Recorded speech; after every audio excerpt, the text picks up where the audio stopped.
Welcome to Retrobot, the YouTube channel where we feed this friendly space robot a diet of pure nostalgia. I'm Clay, and we've got more sounds happening in the background. That's how good we are. We get two intros. That's right. Yeah, we get two intros. We can get another intro too. Here. Yeah. Oh, yeah. Oh, there we go. Ooh, it feels good. Yeah, does feel good. So I'm Clay, and tonight we are talking about one of the most sought-after G.I. Joe series in decades. In fact, we're talking about one of the only G.I. Joe series in decades. We are talking about the G.I.Joe Classified series. Look at that. We got a bunch of these guys. And my camera can't back up far enough to get all of these in frame. And then there's a glare anyway. But that's okay because we're going to pull these things out. And then all the boxes are going to fall all over the place. And I'm going to try not to swear and upset the YouTube algorithm. So that's what you've got. But before we get to that, I'd like to toast everyone who's in our chat, and we have been having a lively conversation pre-show. So a toast to Robess and Ty Guy and Colini and Starhound. And of course, the lovely and talented Monica. And a toast to you, Retrobot. Without you, this stuff would not be possible. So, there we go. Yeah, I can click your head, right? That's completely respectable. I'm not sure that it is.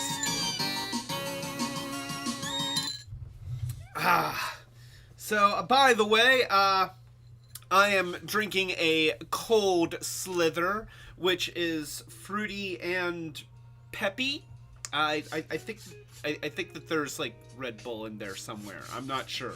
Or Red Snake. There's Red Snake. Yes, the Mars equivalent energy drink provided by the Mars Corporation, run by Destro.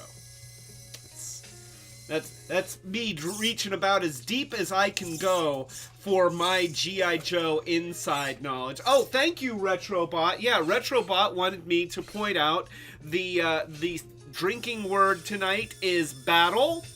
So when I say battle, then I will drink some of my delicious cold Slither.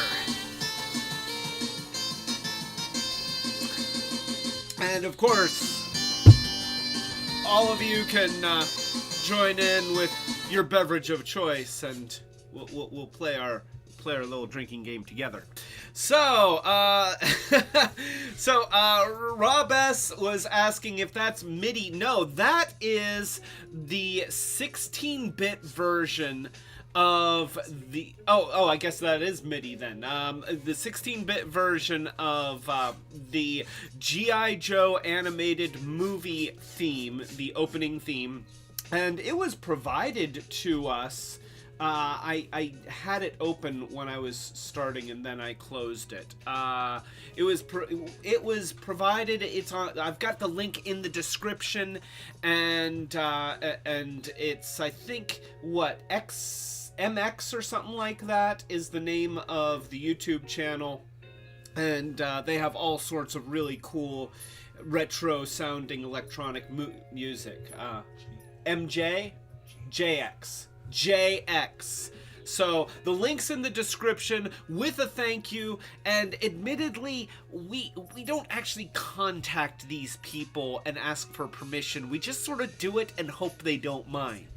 So, it says on there that we're allowed? Okay, so, the nice thing is, I knew that there was one that was like that. I wasn't sure. So, JX, MJ?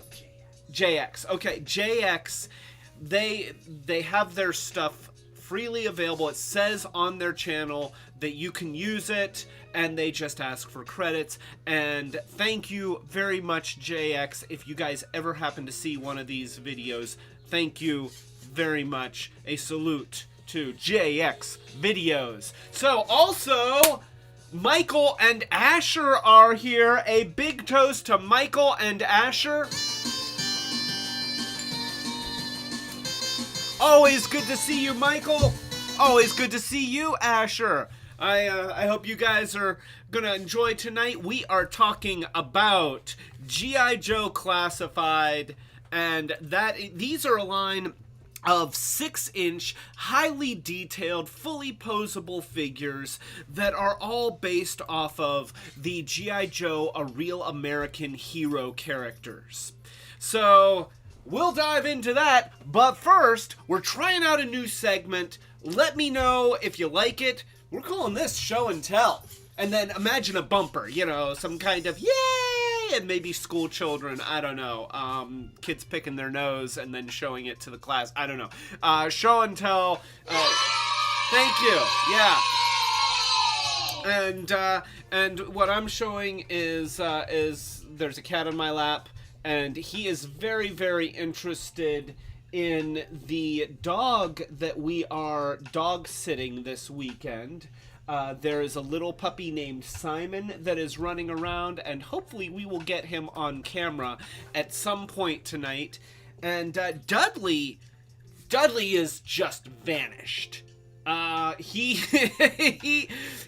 came downstairs when Simon first arrived, took one look, went back upstairs. We have not seen him since, and it's weird because Dudley is normally the very, very social and fearless cat, but I feel like maybe he's feeling a little bit dejected. I don't know.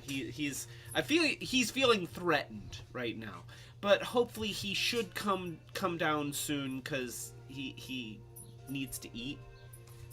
So there's that, and so also I'd like to show some of Rob S's cool stuff. This is some stuff that Rob S tweeted to us, and let's see. I'm gonna go here. Okay, there we go, and we're gonna show the internet. Look, I'm using the internet. This is so cool. Okay, I love this, Rob. I love this. I was drooling over these pictures when Monica sent them to me. So here we have all of the main 6 Gen 1 cassettes with their masterpiece counterparts. And you can see how faithful some of these were. They look great. And then, of course, Rob transforms them. And again, this is just a great set. I mean, what fun! How cool is that? Honestly, and you know, I'm just gonna throw out here that Gen 1 Ravage is still the best version of Ravage. They have done a lot of different versions of Ravage, and I feel like the original one is still the best. So let's go ahead and we're also going to take a look at this, also from Rob S. Rob, you're like a star. Just so that you know, we are in awe of the stuff that you do. So Rob took this picture and he sent it to us on his Twitter. Rob's got the sorry, I was clicking on the preview screen in OBS software, and that doesn't do anything to advance Twitter. But so Rob got both versions of Refractor. He got the individual versions that are cartoon accurate, and then he got the special box set that has them colored as the original Gen 1 toys. And you know, I thought about getting that, but I did not, because I was more interested in the cartoon accurate ones, and you know, it was like $80. And I was just like, I'm already spending $60, buying 3 of the exact same toy here. And and so do I want to spend $80 to get 3 more of that toy just in slightly different colors with some extra camera parts? Of course, then if some of you remember, I then bought a couple of old cameras at the secondhand store and started kit bashing them to add those parts to make my version of Refractor look a little bit more camera-esque. And then I also got this at D&E Collectibles here in Pittsburgh, kind of friend of the show unofficially. These are the PE11. This is from Perfect Effects, and this is a really, really cool set. They did an amazing job. And so we will be showing these off at some point when we do a series about Reflector/Refractor. Now they're calling him Refractor for legal reasons. So yeah, Rob, that is really cool. I love seeing that, and so let's go ahead and take a look here, because we've also got. I have to give a shout out to Joy. Joy has got a main cabinet. Look at that. Oh, that's beautiful, Joy. Oh my gosh, that is a thing of beauty. I especially like the Pac-Man stool.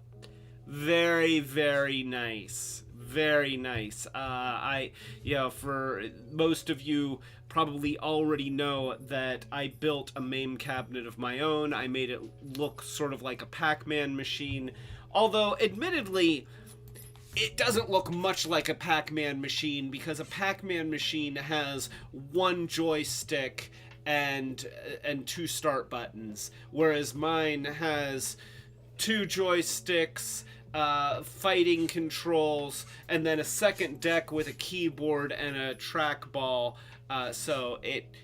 But it's got Pac-Man artwork on the side, so that's important.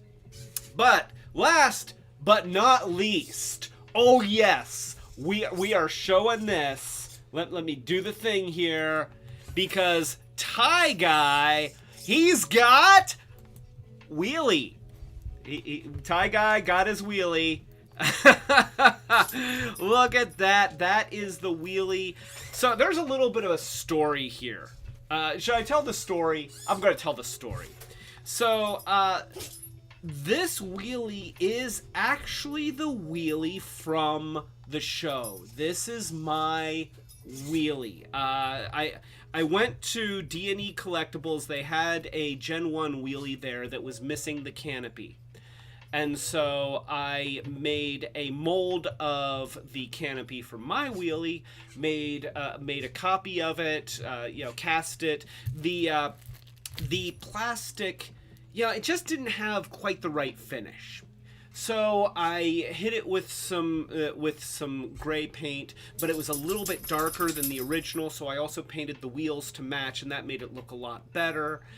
And then I started on a project where I wanted to try and make a copy of wheelie for kit bashing purposes. So I had that extra wheelie that I was going to send to Ty Guy, and I started taking it apart so I could make copies of the molds.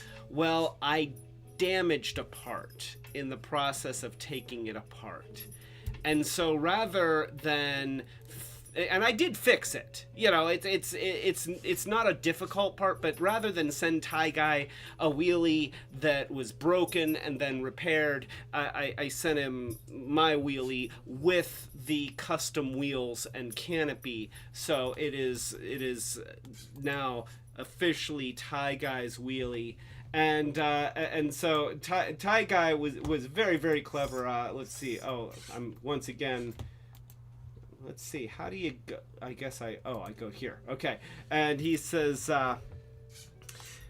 Wheelie's tired of being a punching bag. Once I learn to fly a tie, you's all gonna die. So Very good, Tie Guy. Yeah, Wheelie, if Wheelie ever gets access to weapons of any sort, I'm in bad shape. So, but nonetheless, I am very glad that Wheelie has found a loving home. He has gone through a lot, and my Wheelie right now is in the process of getting molded. Or I guess that was the one that we got at D&E. And you know what? The one that at D&E, the paint wasn't in as good a condition anyway. It was a little bit scuffed up, so I'm glad that Tie Guy got the nicer one.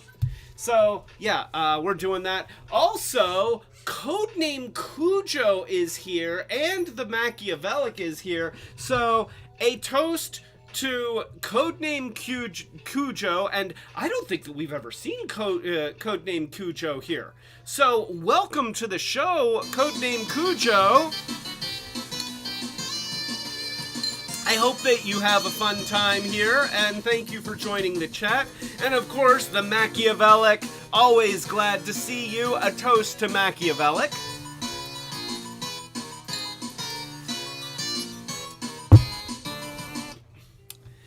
And so, yeah, that is our show and tell. And if you have, let us know if you like this segment, because if you aren't interested in seeing other people's stuff, then let us know. Hey, Clay, you're wasting our time, and we won't do it anymore. But if you like it and you have stuff that you would love for us to show during our live streams, then just tweet it to Retrobot and let us know, that you'd like for us to be able to show it, and we will be glad to show your cool toy stuff, cool retro stuff, cool toy stuff. The lines of connectivity in this live stream are tenuous at best. So that's okay. Just keep it family friendly and happy. Yeah. It's a happy show. It's a happy show, right? Yeah, happy show. Woo! All right, so that's been show and tell. Let's look at some toys. Let's look at some G.I.Joe stuff. We have G.I.Joe stuff here, and we actually have a lot of G.I.Joe stuff. We've got Zartan, we've got Destro, we've got Lady Jaye, we've got Cobra Infantry Trooper, and I remember hearing about this guy because he was one of those ones. In fact, let's just go ahead and start talking about the Cobra Infantry Trooper first. Because I remember that this was one of the ones that was very hard to get a hold of. It was a slightly different color because Hasbro's been doing this thing where they make these guys. Oh, that was the Cobra Viper. Now, was it the same mold or was it similar? No, the Viper is actually a different guy. Okay, you know what? I am a little bit disappointed because I kind of thought that this was the Viper that had been so hard to get a hold of, and everybody was raving about it. At least those people who got it who were mostly scalpers. And it seems that Hasbro is perfectly happy with scalpers buying their stuff, and in some ways, I mean, why wouldn't they be? These people are paying full price and buying them out. So, it's guaranteed sales on their part, but it's a little bit of a screw you to the fans. This whole exclusivity thing where it's like, okay, we're going to release this at this vendor, and it's going to be available for 5 seconds, and we're not going to limit the quantities that people can buy. So, if a scalper wants to buy 50 of them and they're sold out in 5 minutes, hey, we sold ours. And oh gosh, I on one hand understanding a little bit of the business, I get it. You don't want to turn away sales, but the other thing is that you're ticking off your fans. And when you're ticking off your fans, what happens is what happened with Monica. Monica was eager to get this whole set. Okay, everything here. Okay, we got a bunch of these here, and she wanted to get everything G.I.Joe Classified. And then after these things started happening, and Hasbro kind of said, not our problem. And Target said, not our problem. And Walmart said, not our problem. Then she was like, you know what? I give up. I'll get the ones that I want, and if I don't get them all, oh well. And it kind of sucks out your enthusiasm. And here's the thing, and you know what? I haven't done this in a while, but I feel like I need everybody to back away from the camera. Just for a minute. I won't make it long. But Hasbro. In fact, Hasbro and Walmart and Target and Toys R Us. Oh, I guess I can't say them. Come here. Get over here.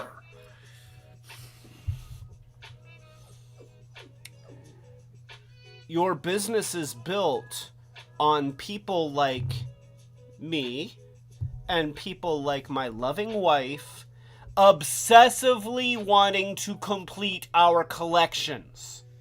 All right?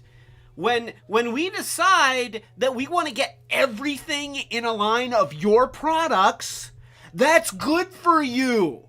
Okay? That's money. I thought you wanted money. Don't you want the money? Hello?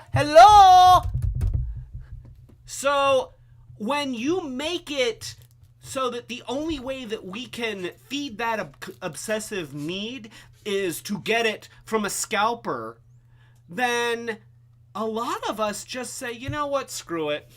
I'm not interested anymore. I'll just get into something else. And then you don't sell your toy no more. Hello. You know, speak toy guy. I don't know what toy guys speak like. I feel like it's Code Monkey. Does anybody remember Code Monkey? Code Monkey in office. Code Monkey get a job. Code Monkey go to a meeting. Boring manager Rob. So let me speak Code Monkey to you. Code Monkey think you're a jerk. Code Monkey tired not getting toys every time I go to work. Thank you. I just did that. So, to the Transformers. So okay, everybody can come back. That's my rant. Yeah, I really wish that Hasbro would at least try to make these things so that we could all get the toys that we want. And I realize that the temptation to go for the easy buck of, okay, well, these people are buying them out, so hey, we win. Yeah, but it's a short-term win. Okay, G.I. Joe has struggled over the last couple decades. I mean, when was the last time that we got a new line of G.I. Joe figures? How often do you see a large G.I. Joe section in the toy section of a toy store? Or of a Target or a Walmart? I mean, it's... Oh, this is him? So we got two? Okay, you know what? You are very kind to Hasbro. Does this have all the stuff? Okay, so we don't have to pull this out of the package. I am going to show the package close up, and hopefully the glare on it isn't too bad. So that is what he looks like in the package. And look at the artwork. I mean, that is nice. You know, that is some really nice painted artwork. That's a good illustration. And this is something that we're going to talk about a bit throughout this live stream, because there is a real inconsistency in the art style on some of these packages. You know, you have stuff like this that looks like it was probably done with watercolor. It's beautiful.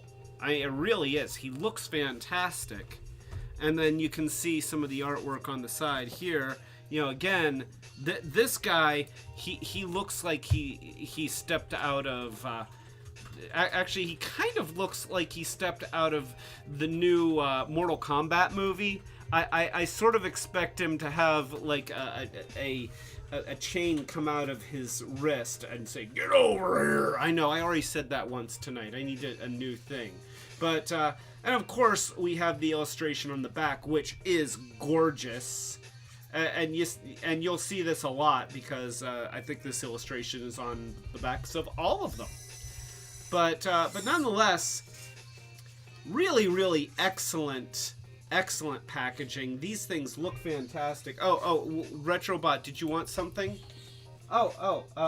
You wanted me to use Zartan here to show scale? So, okay, yeah, let's... Oh, wow, that's not the right camera.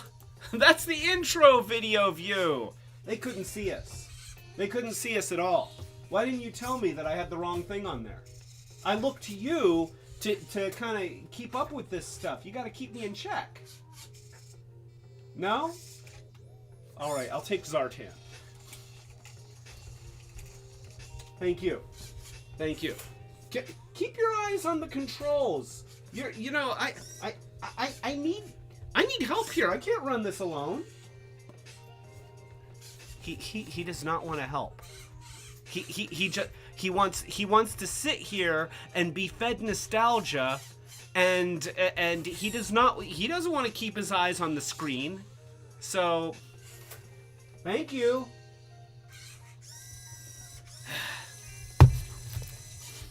Yeah, that's right. You look over there. You look over there. Thank you for Zartan. Thank you for Zartan. So, all right. So we've got a. Now this is not the real American hero version of Zartan. What would you guess? 25th anniversary? I think this is a 25th anniversary Zartan. It's still at the 3¼ inch size. And so let's just go ahead and show the size difference. Okay, G.I.Joe in the Classified series has grown up. It has grown up a lot. And what's really nice is now we can use our 25th anniversary figures to look like a Renaissance painting. And here we go. It's a Renaissance painting of the Cobra Infantry trooper carrying a baby Zartan, because if anybody has seen their Renaissance paintings, they know that children in Renaissance paintings were painted to look like tiny adults. It's really, really creepy. I mean, it's uncanny valley creepy. I am noticing, however, that I need to adjust the lights. So let's see if we can get Cobra Trooper to stand on his own. Actually, I think I need a little riser. Let me get a riser. All right, so we'll put down a riser. Oh, there goes baby Zartan. Oh, goo, there you go, little Zartan. Okay, he's little Zartan, little baby Zartan. He looks so cute. Oh, he's just a little Zartan. Yes.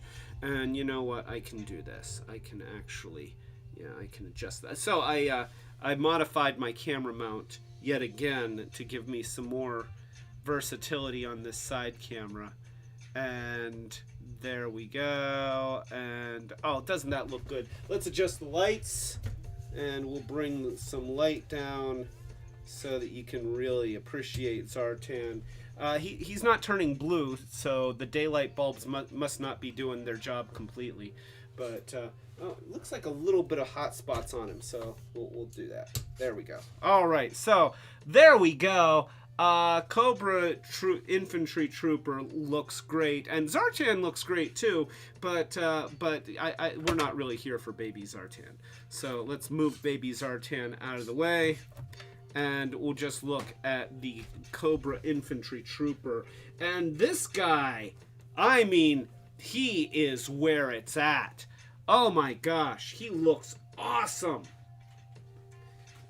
Look, I mean, the clothes look real. They just look real. And all of the textures and everything that are on here, really, really very, very sharp. Very, very sharp. I love the padded armor on the chest. So the helmet comes off, and he kind of looks like a blue beachhead. He does look a little bit like Beachhead. Of course, the helmet comes off. He's got his knife here, and let's look at that knife, because that's a cool looking knife. Let me see if I can get it in focus. Oh yeah, look at that. See, snake head handle. That's cool. I want that knife. Oh my gosh! Tell me that we can get this knife on Amazon. Because that is cool. I would pay real money for a life-size version of this knife. So, my screen's a little dark. Is it? Because it was giving me hot spots. Oh, yeah, it does look a little bit dark. Oh, okay, it's better now? Good. Well, I was adjusting the light, so that must be it. So yeah, that is a very, very cool thing. Of course, we've got that. We've got the gun here. He's got a Cobra gun. Is that like a stun gun, or is that just a laser? It's a Cobra laser. So it's a Cobra. Well, it's a Mars brand laser. There we go. And it's okay. It looks a little bit like Classics Megatron. A little bit like that Nerf gun. But still, that's cool. That's cool. He's got this whole harness thing. He's got the backpack. There's another gun in the back here that looks awesome. And then he's got this. Look at this. This is the bee's knees right here. So let's give him this. Put a gun in his hand. And so yeah, let's get that into focus. Oh man, that's threatening. Okay, I mean, imagine this guy busting in during your board meeting and taking over your office building holding that. You know what? I'm just gonna do whatever they say. They're gonna say, okay, we need you to file into this closet. Yeah, I'm getting into the closet. We need you to start setting your desk on fire. Okay, you know what? Hey, you got that gun. I'm setting my desk on fire. That's the way it goes when you've got a gun that looks like that. And let's look at his face. Oh my gosh, look at that. He is mean. He is a mean guy. I guess you have to be a mean guy to sign up for Cobra. So, well, that does look like the Delta Trooper from Nerf. That's amazing. Let me do a quick Delta Trooper. Delta Trooper Nerf, and we'll just pull up some images and then we'll go over here. So yeah, let's just look at that. Oh crap, I didn't mean to do that. Oh no, I broke the internet. I broke it. Okay, let's try this again. Open in new tab. There we go. Okay, so, well, that's not what okay, that's fine, whatever. You know, I remember when Google Images was useful. Okay, open image in new tab. There we go. That's what we want. So, yeah, look at that. Okay, now look at that. And then we'll go back to here. Yeah, we got that. And we got that. I'm telling you, Cobra is selling its designs to Nerf. Either that or Nerf and Mars are the same company. Oh my gosh, I've just figured out. Destro owns Nerf. It makes perfect sense. This is... Where did you get that? What are you planning on doing with that, mister? Okay, you know what? No. Okay, I know how this goes. No, you can't. Give me that. Give me that. No, you. This is not a toy. It is a toy. But, you know. Was it loaded? Uh-huh. Yeah. You were gonna do that to me, weren't you? Yeah, you know what? You don't get this back until you learn to use it responsibly. No! Absolutely not! Here. You can have Zartan back. Yeah, thank you. There we go. All right, so, yeah, we've got the infantry trooper with his very, very cool gun and a fantastic face sculpt, and I just love the emblem that they have on here. And look at how they've got the different colors and the different textures. This is a beautiful toy. And I shouldn't be surprised because the G.I.Joe Classified, I almost called it Cobra Classified. I would absolutely buy a series of toys called Cobra Classified series. Just so that you know, I would buy the crap out of that. I wouldn't pay scalper prices though. I wouldn't. So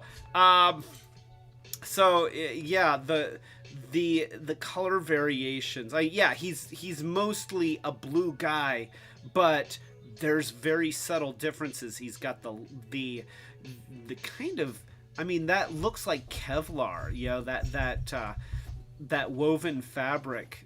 It's just gorgeous. It's amazing the stuff that they're doing with these toys, and it, you know, you have, okay, yeah, I can see some joints, but boy, he just looks great. He really, really does just look great. Yeah, even look at the pockets. I mean, this guy could be on a jeans commercial. I want to have the word Jordache written on the back of that. That's great. And then you've got the oh, yeah, he looks great. He is just awesome. This is a cool toy. This is a very, very cool toy. So yeah, that is the Cobra Infantry Trooper. He is super, super awesome, and a huge asset to the line. I'm really glad that we've got him, and honestly, I'm glad to have two of them because, you know, these are kind of army filler type guys, and so it doesn't hurt to have more than one. I guess I can put his gun back on his back. Yeah, they got a little peg there, so we can put the gun on his back. There we go. And we'll put the helmet back on his head. There. He's got his helmet on his head. So, alright. So that is the infantry trooper in all of his glory. And he looks awesome. And what the heck are you doing? Wait, where were you even keeping that? What? I mean, I heard you fussing with stuff, but really? No, okay, no, give me that, give me that.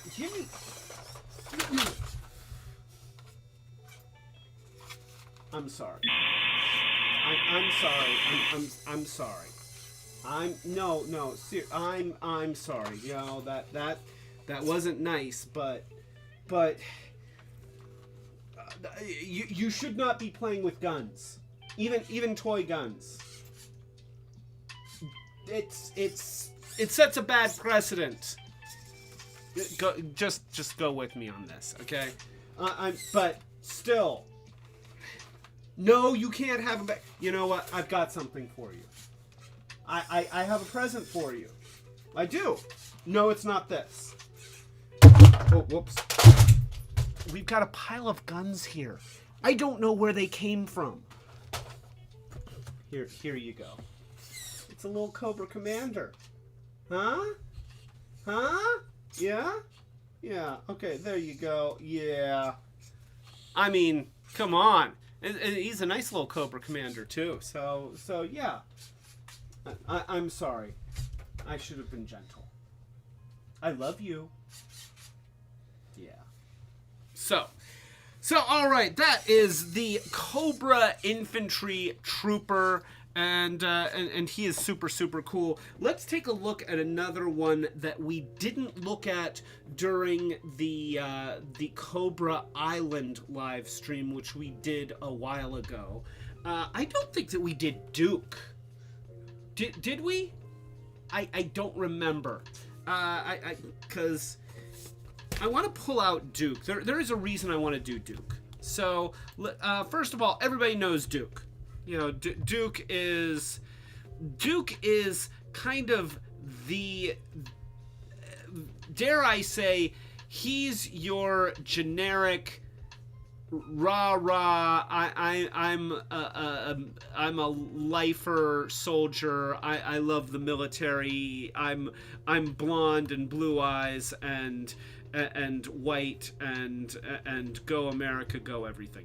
You know, he's Duke. And when I was a kid, okay, you know, it was like, oh, Duke is cool. You know, he's this cool leader, and he still has a little bit of a soft side, but when it comes right down to it, he's business and he's tough and everything. But here's the thing. Duke is no Optimus Prime. I'm sorry. He's good, but he's no Optimus Prime. And honestly, you get past the whole Duke, Scarlett, Snake Eyes love triangle thing, and there's not a whole lot more there. Duke's a little bit of a meh, you know, just a little bit, you know, meh.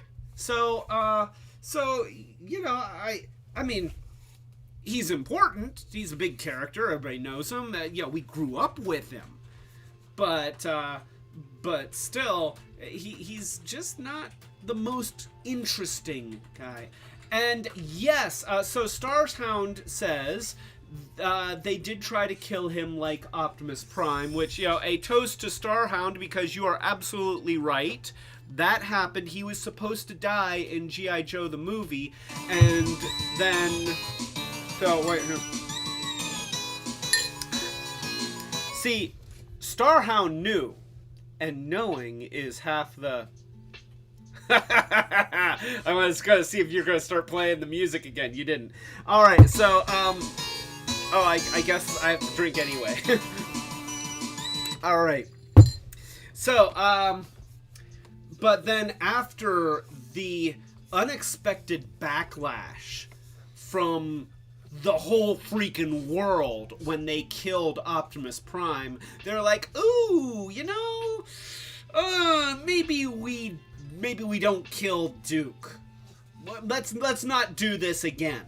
And you know, I for one am glad that they didn't, because you know what? I don't even want to know what kind of Return of Duke series we would have gotten. The Return of Optimus Prime was not exactly the high point in the Transformers show. So yeah, we have Duke here. And here's what I want to point out about Duke. So let's go back to the side camera. Look at the artwork. Now, this is by no means bad artwork. It's actually very, very nice. But this is very clearly a pen and ink style. It's colorized to look like a comic book, and maybe it is from one of the comic books. His gun is colored exactly like... He's holding that Nerf gun! Look at that! Look, the blue and the orange Nerf gun, that is Duke's gun. Holy crap, there's some kind of a subsidy happening here. I don't know what it is, but there's a conspiracy. There's a conspiracy between Nerf and G.I. Joe. They're tying together. Don't fall for it. Retrobot, I'm saving you by taking away your Nerf guns because there's a conspiracy. There's a conspiracy. Haven't you seen how many robots they destroy in G.I. Joe? You don't want that to happen to you. Okay, so yeah, you need to stay out of the conspiracy. I just saved Retrobot's life. I'm just giving myself so Ty Guy says Nerf is owned by Hasbro. I guess that's as deep as the conspiracy gets. What is that? Oh wow. Huh. That's yeah. So, wait here. I'm just gonna do this low tech. Wait, there. You can see. So that is the infantry trooper holding all of the Nerf weapons. That's so yeah. Nerf is owned by Hasbro. That's the conspiracy. It's not really a conspiracy. I mean, I guess they did conspire to buy Nerf at some point. Is it conspiring when they do it in kind of a public fashion and everybody knows? I don't know. But anyway, so we've got Duke here, and see, this is one of the things I noticed. Yes, they have this really, really sweet looking package, and it's very, very shiny and very hard to get on video. And then they have the artwork, which is just wildly inconsistent. And it's not bad, but this is very, very clearly comic book style artwork, whereas the infantry trooper, he got the watercolor treatment, and it looks bordering on photorealistic, whereas Duke almost looks like an anime character. And then of course we've got the lovely image on the back, which that does look really, really cool. And so let's see.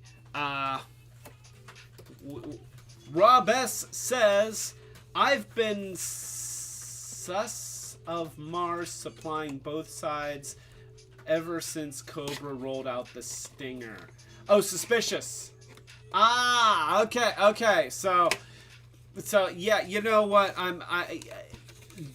I dare say that Mars may have some questionable business practices. I'm just saying. Collini says, where's the G.I. Joe Classifieds trouser snake? Way to go, Fumbles. Fumbles, that's perfect. That settles it. Welcome to the team, Fumbles. Hey, those are some very nice trousers. I'll call you Trouser Snake. I don't even care anymore. Oh, and before I show Duke out of the package, I have to upset my cat because he's sleeping on my leg and he weighs like 20 pounds. At least a good solid 15, and my leg is cramping. And so here, Wesley, can you there you go, bud. There you go. Okay, so okay.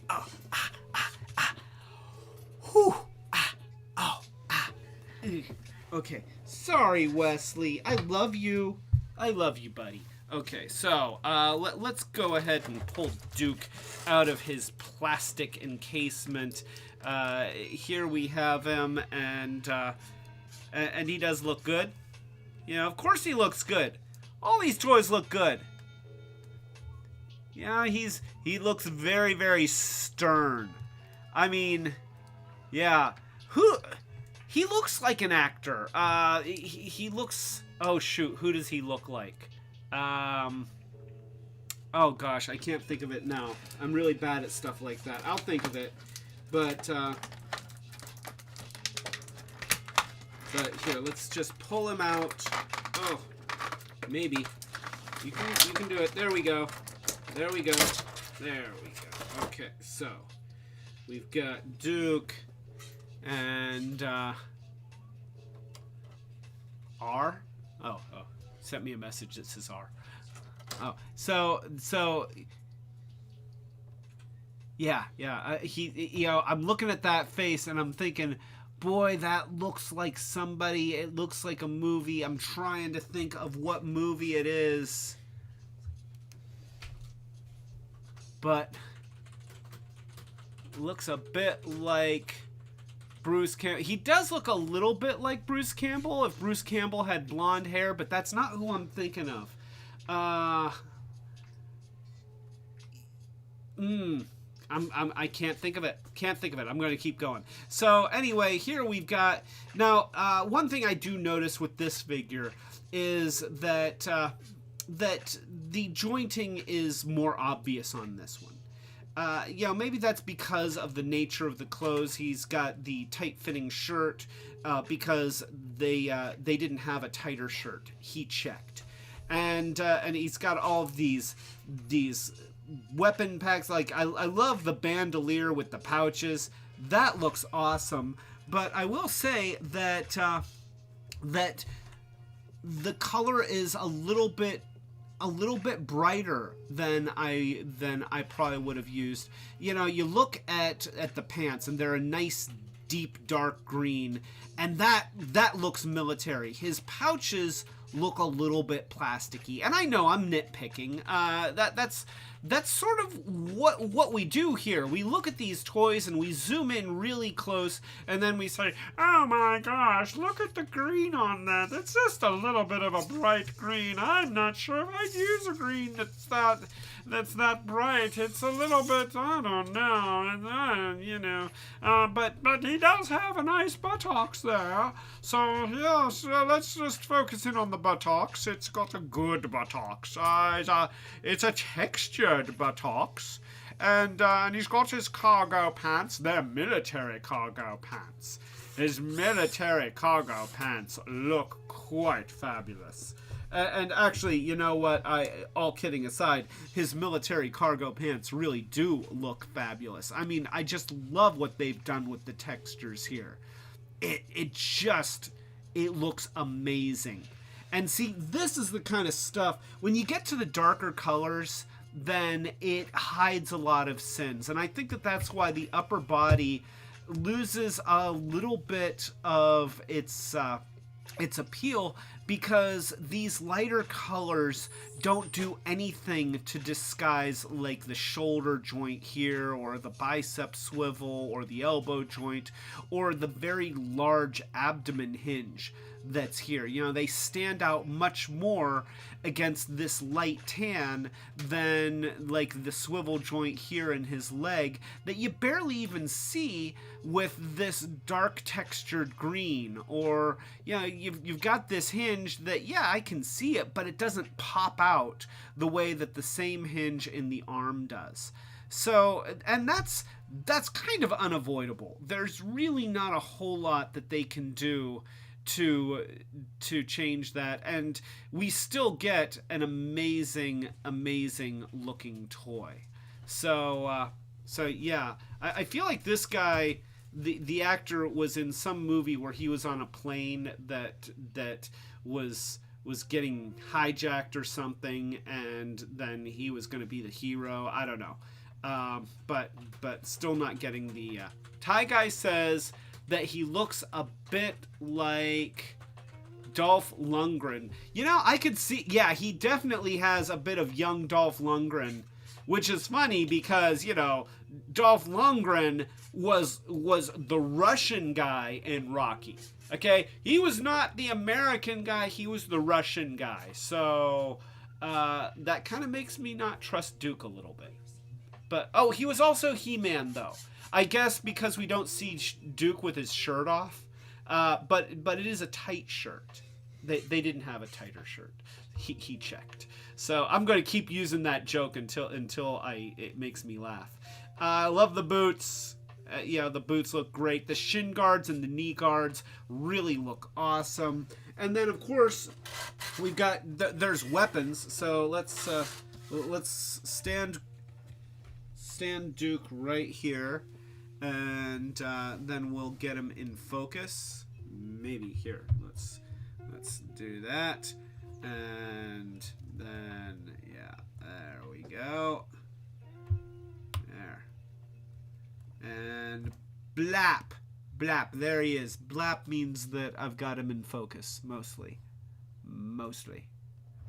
It's not level, but it is sort of in focus. All right, so there he is, looking pretty good. But let's go ahead and give him stuff, because these guys have stuff, and the stuff is important. So he's got his backpack here. Good looking backpack. Again, the molding and the textures looks great. I wish it were a little bit of a darker green, just a little bit. Like everything on here is really beautifully done, but the light color kind of makes it look plastic. And I think that either that or maybe some detail painting. But of course, detail painting costs money, and a darker plastic is pretty much the same cost as a lighter plastic. But of course, he's got this, so we can put that on his back. And now he's got his backpack. I like the shovel. I kind of wish the shovel came out. That's the thing with a lot of these accessories. They have really cool accessories, but the only ones that they can use are the ones that are weapons. I want him to be able to use that shovel. I want to see Duke dig a hole. So and we'll give him his gun. His gun is awesome. Oh my gosh, I love this gun. And he got this gun from Destro. I mean, he got this gun from Pimp Daddy Destro. Okay, that is a Mars special. And yeah, Destro is absolutely dealing to both the Joes and Cobra. Because of course he would. Why would he not? They blow up each other's equipment all the time. They suck at shooting each other. But boy, they're good at blowing up cannons and tanks and jets and everything else. And so, every tank they blow up is more money in Destro's pocket. So yeah, that is from Profit Director Destro, and that is a beautiful looking gun. Gosh, that's neat. I like it. And I love the blue detail. Look at what they did here. See, that's what really separates this line from some of the previous lines, that we get details like this. The fact that they even did that, I yell at you, Hasbro, because you keep selling out to scalpers, but you do stuff like that, and it's like, okay, good job. Now let us actually get the toys that you worked so hard, rather than just selling them to scalpers. Jerks. So, I guess they're not jerks, but they're being a little bit jerky. They're being a bit jerky. I mean, I don't want to say it, but they're being a bit jerky. Stop being jerky. I will gladly apologize for calling you jerks if you stop being jerky. I think that's fair, right? Yeah, that's fair. So yeah, that is Duke, and once again, not the character that I'm most interested in, but probably the best version of this character. Yeah, I think that's fair to say. This is the best version of this character. So let's go ahead. I need to make some space. I'm gonna put him back in now. There are a couple other. There's like a little gun here, and there's a little thing, but I don't want to take them out because I don't want to lose them. So, oh. Here, I'll give you that. And I'll give you that. So there we go. Yeah, Monica's like, here, I'll just take this. Can I just take it and not have you? And then I drop Duke and drop his stuff, and there's a reason why she wanted me to just take it. So yeah, and Angry Vikings is here. Oh, hey, a toast to Angry Vikings.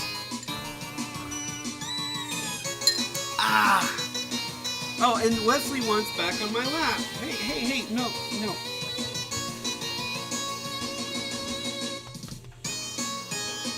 So, a toast to Angry Vikings, and he says, I missed the start. So, and he says, you're the best around. I assume that he's talking about you. You're the best around.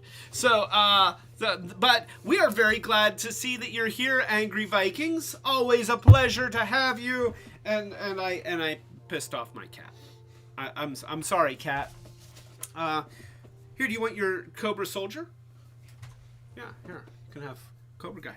Okay, so let's mix things up a little bit. Now, did we do Cobra Commander before? Okay, so of course the shining star of the G.I.Joe series. There's actually a few shining stars, characters that will live on beyond the series until everyone of our generation has been long deceased, and our offspring that we forced to watch our cartoons have also forgotten everything that we made them watch. This is Cobra Commander.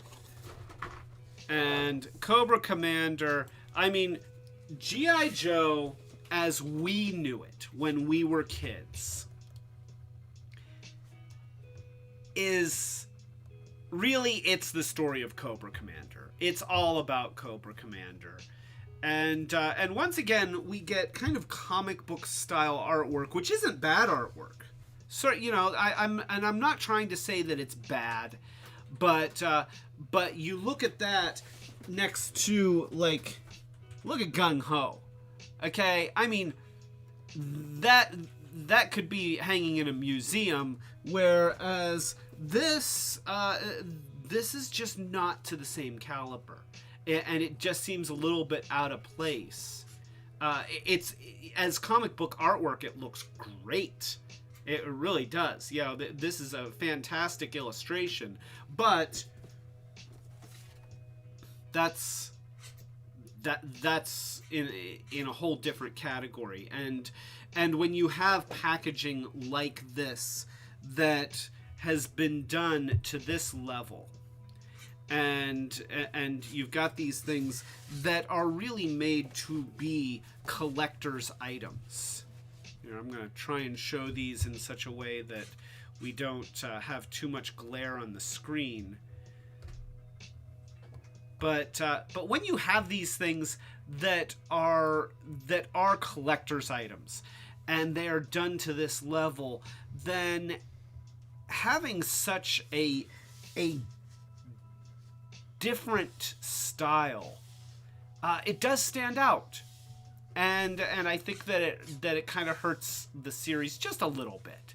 It's not a big deal, you know. It's certainly not a big deal, but it is noteworthy. And when so much care is given to so much else in the series, then it's a little bit hard when you look at that and it's like, oh, you know, he's Cobra Commander. I want to see a painted Cobra Commander. I want to see, I want Cobra Commander to look real. And that is, and you know, that doesn't look real. It looks like it stepped out of a cartoon. A good cartoon, I'd watch that cartoon, but not, yeah. And you know, and he actually looks a lot like this Cobra Commander. Your little Cobra Commander looks like this Cobra Commander. That's pretty cool. Yeah. So, you know, anyway, I think Duke looks like Joel Kinnaman. That's him! Oh my gosh! So what do I know him from? Suicide Squad. Okay, Monica has solved it. All right, let me do this. Okay, so here we've got Duke, and the camera is not going to focus on Duke. It is just not going to. Okay, we've got a side camera for exactly this reason. So we've got Duke. Okay, now I'm going to go over to my thing, and I'm going to, let's see, Google. You said Joel Kinnaman? Joel. Oh, yeah, Joel Kinnaman. All right, so images, and there we go, and there we go. Okay, hello, yeah, huh? Oh yeah, same guy, bam. That's him. So now we know when they make the next G.I. Joe movie, they need to cast Joel Kinnaman as Duke, because obviously they're already casting Joel Kinnaman as Duke. That's so. There we go. Thank you for that. I appreciate that, because that was going to bother me all night. So, all right. So getting back to Cobra Commander, he's Starscream. Okay. Who is the actor that did that voice? Because that shriek, that shrill, annoying, self-serving, sleazy voice is iconic, and it has shaped our generation. And I'm not so wait, she's gonna get me the name. So Chris Collins. Okay, so Chris Collins is the iconic voice of Starscream and Cobra Commander, and you know, I mean, they're the same guy. Like either Cobra Commander is secretly a robot controlled by Starscream, or Starscream is a robot body that inhabits Cobra Commander. But they are the same guy. And we look at Cobra Commander here, and he looks great. I guess that makes me the new leader. You know, and here's the thing, Cobra Commander is an excellent view of what the Decepticon army would be if Starscream were leader. We don't have to wonder what his reign would be like, because we've got G.I. Joe, which showed us. And it wasn't pretty. So they lured G.I. Joe to a space station, only to surprise them with gremlins that turned into giant monsters. That was the plan. I remember that. I mean, and they even left a note. And somehow the Joes were like, oh, these are cute and cuddly. They're not threatening, even though we have a note from Cobra Commander that says, I left these for you. It's hard watching the original Real American Hero cartoon sometimes, because some of these stories were just dumb. I don't want to say it. I mean, I have so many fond memories of those cartoons, but a lot of them were really dumb. Osaka Jack is here, and his headcanon is that Cobra Commander had a backup neural scan instead in a robot body, and that was Starscream. You know what? Osaka Jack, this is a toast to you. You fixed it. So, yes, here we go.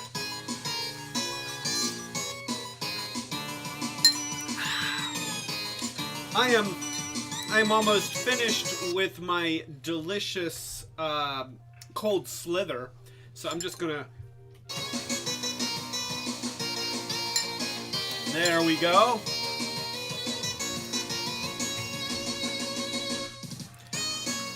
All right, so getting back to the great whiner himself, let's go ahead and pull him out of his case here.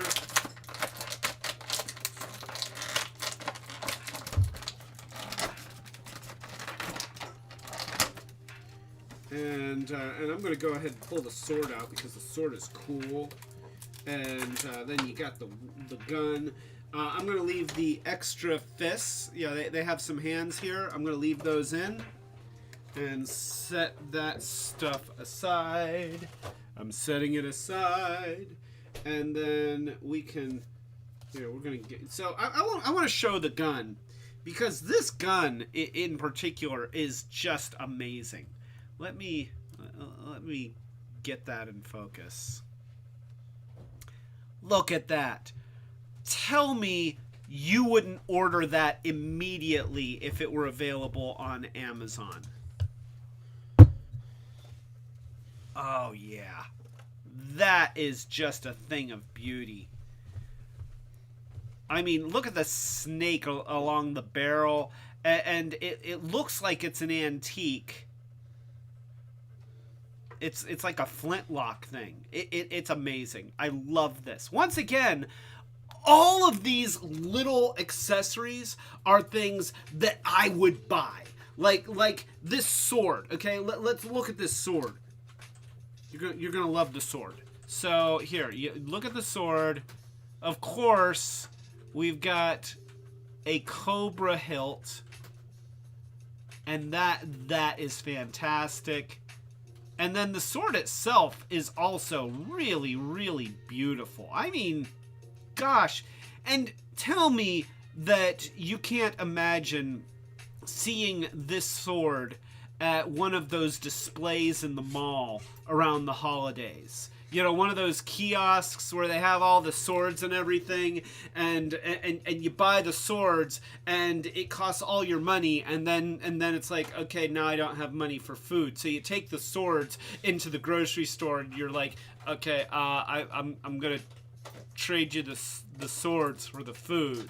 And they're like, don't point your sword at me. And I'm not pointing the sword at you. I'm showing it to you. And oh, Christopher Remley is here, and I now have a Cobra Island iced tea to toast with. So a toast to Chris Remley. Yeah. All right.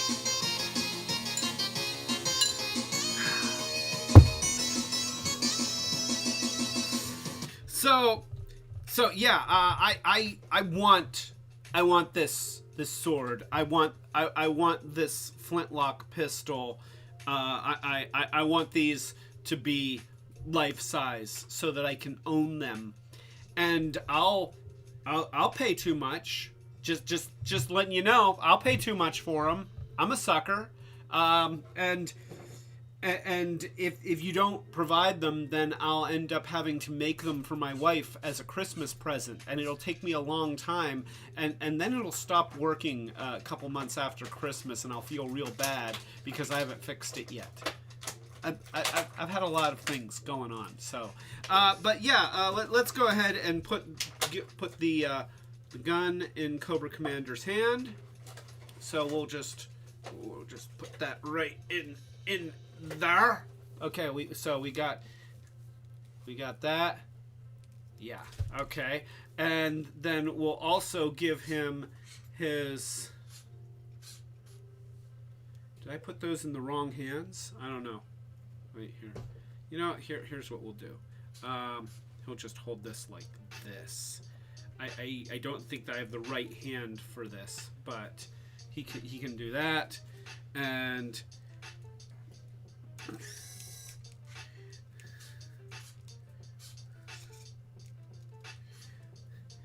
so, yeah, look at that.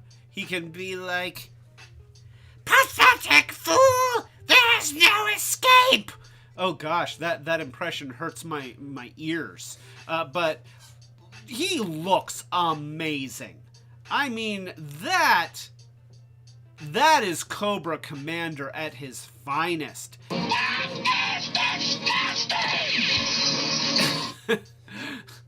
Okay, and then there's that. You know, you look at what they've done with the uniform, and he is just gorgeous.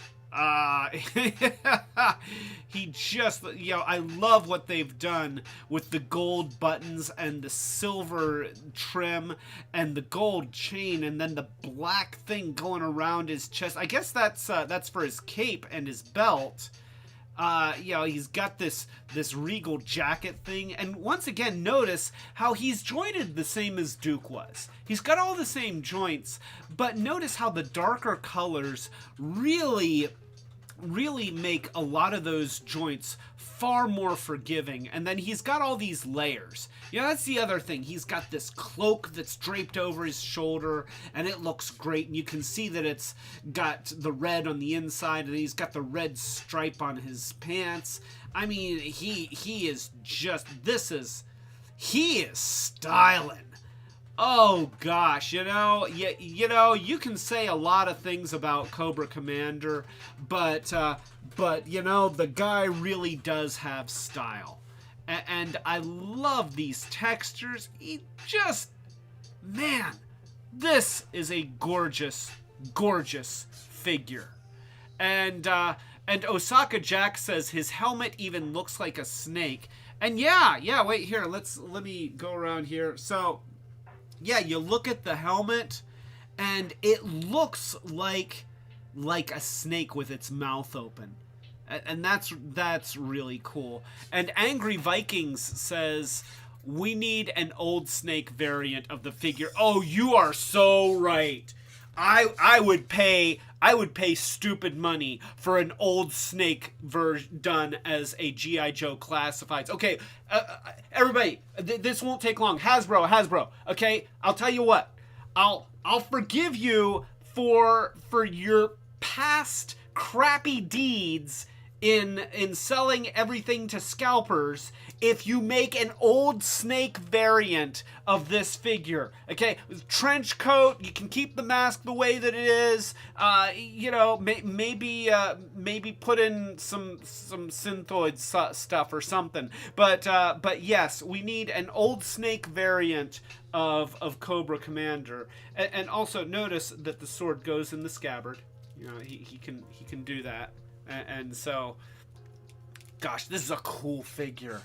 Oh my gosh, this is a cool figure. I did Cobra Commander as a Halloween costume one year, and I thought that I did an okay job, but it was not nearly as good. Like this figure takes it to a whole other level. So I guess this is next year's Halloween costume. Maybe. I don't know if I have the time to try and pull that off, but it would be fun. Like I would order people around, and then I would order retreats. It would be great. In fact, what we could do is we decide to take a trip for Halloween, and then when we're going to leave, I yell, "Retreat! Retreat, everyone! Retreat!" And that's...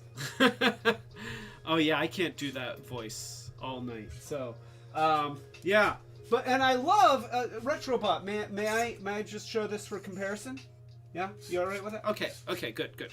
So let me just show. This is that blind bag that Monica got for me, and let me just compare these guys because they're actually the same uniform. This actually looks great.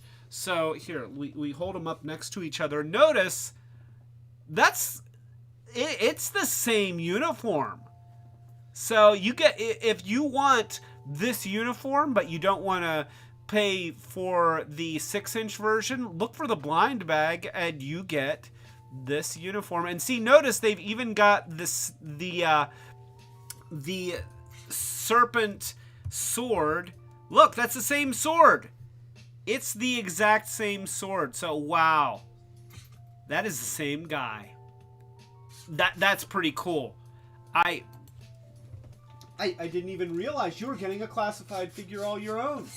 All right, you want that? Hey, there you go. All right. So yeah, Cobra Commander. Oh gosh, he's good. He's good. And here's the thing. Here's the hard thing about a live stream like this, because, sometimes it's nice to be able to vary it up and say, oh, this one's good, but, this one's not so good. It's, it's a little bit crappy. It doesn't hold up to the standard. These guys are all good. The worst thing that I've said so far is that Duke's shirt is too light and his green is a little too green. I'm trying to be honest here. I'm just trying to give you something, and instead I'm just raving about these things because they're amazing and I love them, and they are. I'm not even sponsored by Hasbro. I shouldn't show this much devotion. I should wait until they're giving me stuff for free to give you biased reviews. So, oh wait, I won't give biased reviews when they give me. No, we won't do that. We might do that. We might do. No, I won't. You know what? Here's the thing. If I ever got sponsorships. If I had sponsors, people giving me stuff, which, probably not likely to happen anytime soon. I think that I can talk about the good things in just about anything, and maybe avoid ticking off the people who sponsor me, but I'm not going to say something that's just not true. Just, that I'm not going to do that. So that is the standard that I hold as a fledgling YouTube channel that hasn't gotten any sponsorships anyway. I've got 2 channels. Neither of them have any kind of sponsorship. So anyway, Ty Guy says Clay sounds like he's about to bust out a Don Knotts impression. And wait, let me see if I can do a Don Knotts. It's been a while. Well, I don't want any of this hanky-panky going on around here. That's my Don Knotts. That's Mr. Furley from Three's Company. I know none of you remember that show, because I'm older than all of you. But nonetheless, look it up. Mr. Furley, Don Knotts, hanky-panky. So let's go ahead. We want to. This is one that we have to do. This is important. This is good stuff. So, this is Zartan. Oh my gosh, look at Zartan. Zartan is such a weird character. G.I. Joe is filled with weird characters. That's sort of their thing. You have these guys, and everybody has their own shtick, and their own unique look, and their own special abilities.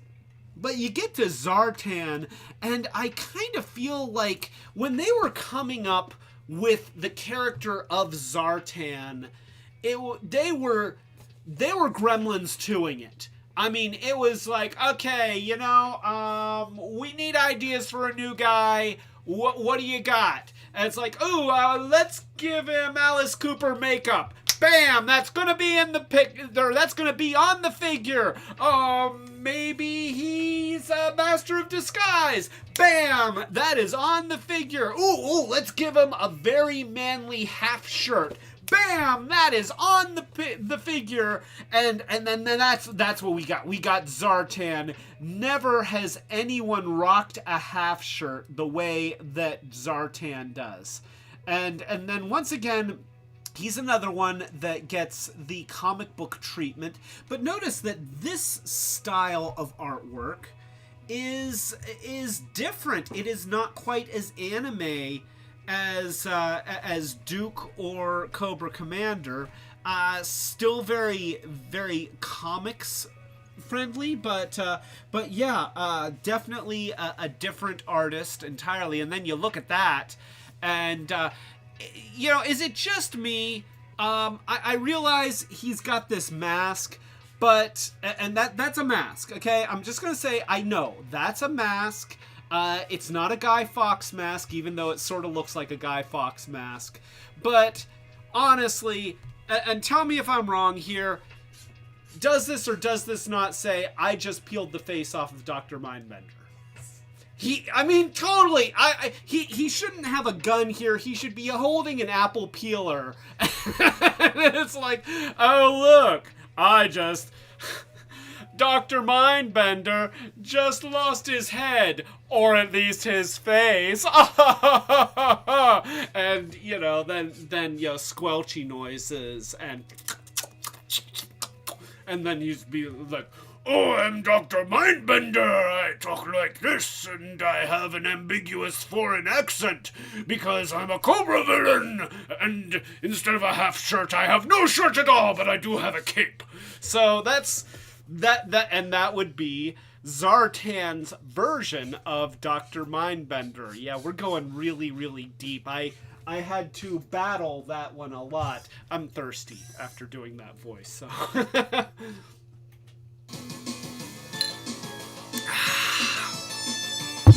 That's good.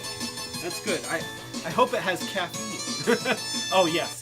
The base for tonight's beverage is caffeine because I sometimes need caffeine. So yeah, Cobra Island iced tea. Look online for the recipe. There is no recipe. We made it up. But you know what? We'll come up with a recipe, and we'll make a version. We'll make a virgin version and an adult version because we're keeping this family friendly. So there we go. This is a picture of Zartan holding Dr. Mindbender's face. And he seems proud of himself. Of course, the back has that beautiful illustration. Love the illustration. And that looks great. And then the rest of the packaging is what it is. Very shiny, very hard to get clear shots on a video camera. So we're going to hold this up. By the way, I did set Cobra Commander and his packaging over here for you, and I didn't lose any of the pieces or drop them. I love you. So, just so that you know, these are Monica's toys. These are not my toys. Yes, I know, we're married. What's mine is hers, and what's hers is hers. But as much as I remember G.I. Joe, I didn't collect G.I. Joe. Most of you know that I had a very limited budget. Okay, I still have kind of a limited, not nearly as limited as when I was a kid. And so, like, if I was going to buy comic books, I chose one kind of comic books, okay? I thought Batman was cool. I bought Batman and Detective Comics, and then I got into Robin. And then Brick, you know him as Brick, but also Don, he co-hosts. He got the good ones, Legends of the Dark Knight and Shadow of the Bat. And they were a little bit more expensive, but he collected those, and I got the lesser titles, but the more the mainstream ones. But that was it. I didn't. Then I did get into Flash and Impulse, but I tried to keep it like in vein, and I didn't go over into Marvel because it's like, okay, then you can't follow one Marvel character. You follow X-Men, and then half of your favorite characters go off into different comic books, and they do multi-crossovers, and you have to get X-Force and X-Men and X-Factor and X whatever, and so yeah, I couldn't do that. Too much money. And so the same thing with my toy collecting. I bought Transformers. I didn't buy Power Rangers. I didn't buy Turtles. I didn't buy G.I. Joe. So Monica, now, and Dawn got G.I. Joe. Okay, Don, he had a pretty good G.I. Joe collection, and then the O-rings died, and I think he got rid of them. But Monica, she collects Cobra figures. Most of her collection is Cobra figures. Because, honestly, the Cobra figures are cooler. They are. They just are. And most of it is Crimson Guard. You know, it's like if it's a red evil looking Cobra figure, then Monica's got it. And so these are Monica's toys. And so I know what you're thinking. Wait, Clay, so you're married to a woman who collects the bad guy G.I. Joe figures. And what I'm going to tell you all is yes. Yes. And I know you're jealous. And you're right to be. I won. So anyway, I'm getting a message from my finger that says, "Don't ever doubt I trust you with my toys, but we do lose a lot of Transformers missiles over there." We found one of Springer's missiles in the curtain. A curtain doesn't have pockets. How does a curtain hold a missile? It goes straight up and down. But yeah, we were opening the drapes and it just fell out of the curtain. How? I don't know.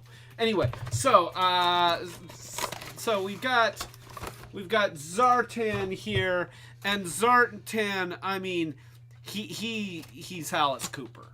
Zartan is a muscle-bound Alice Cooper, and you know, he always had that voice that was kind of echoey, and then there's that whole, oh, but you know, if he's out in the sunlight, then he turns blue, which you know, it's a weird gimmick. Of course, it's because they had a plastic that did that, and it's like, okay, what can we do with this? Oh, we'll make a bad guy that turns blue, and we'll make him you know, like a secret agent spy type thing, so you can tell when he's that he's not real because he goes out in the sun and he turns blue, which they never integrated into the show. And what I mean is, they would show, you know, Zartan would be fighting, and then somebody would blow open a wall or a window or something, and he'd get sunlight on him, and he'd momentarily turn blue. But it never actually was a plot point. It wasn't like, oh, I'm going to impersonate the president, and I'm going to have to be very careful about not going out in the daylight, and then, oh no, somebody unexpectedly opens a door, and I have to hide quickly, or they'll be able to tell that I'm not the president because I'm blue. That never happened. I don't know why it didn't happen. It could have to do with what I was talking about, that the show was a little bit dumb. But nonetheless, so here we go. This is Zartan. And, oh, I'm getting a message. Osaka Jack says, oh, Shadow of the Bat tells a great story that would have fit right in with the G.I. Joe universe. And, you know, I don't... Oh, Osaka Jack. Shadow of the Bat tells. Battles. Oh my gosh, I walked into that one. A toast to Osaka Jack. Well done, sir. Well done.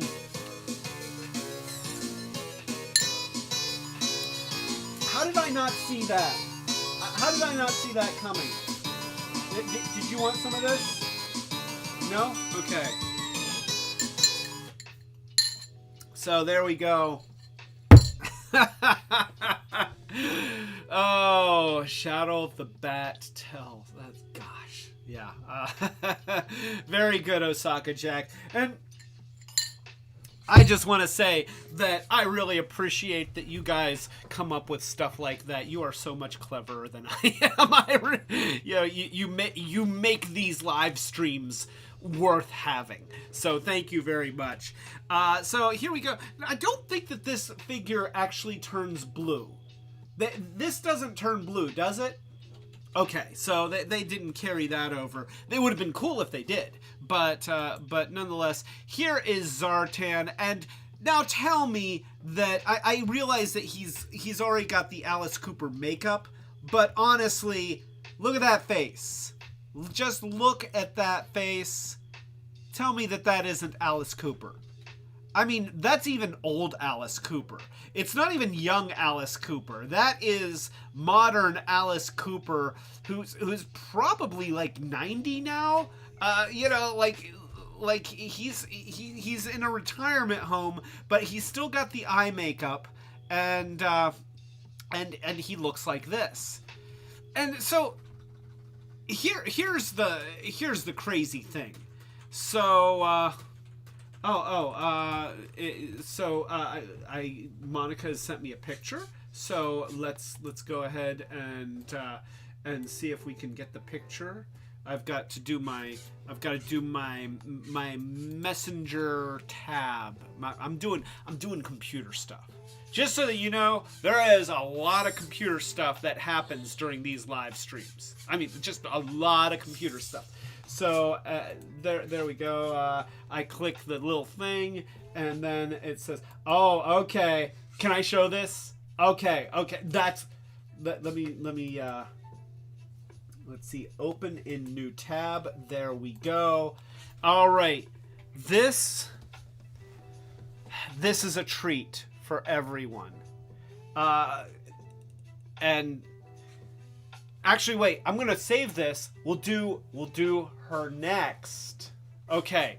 I know I just said this is a treat for everyone, and now I'm building up the anticipation, but we're going to segue, and it's going to make sense when I do it. So just bear with me. It's going to be good. It's going to be worth it. You're going to love it. I promise you are going to love it. So we have Zartan here, and he is the master of disguise who has sort of sparkle vampire powers, except that he turns blue instead of sparkling. Don't you see?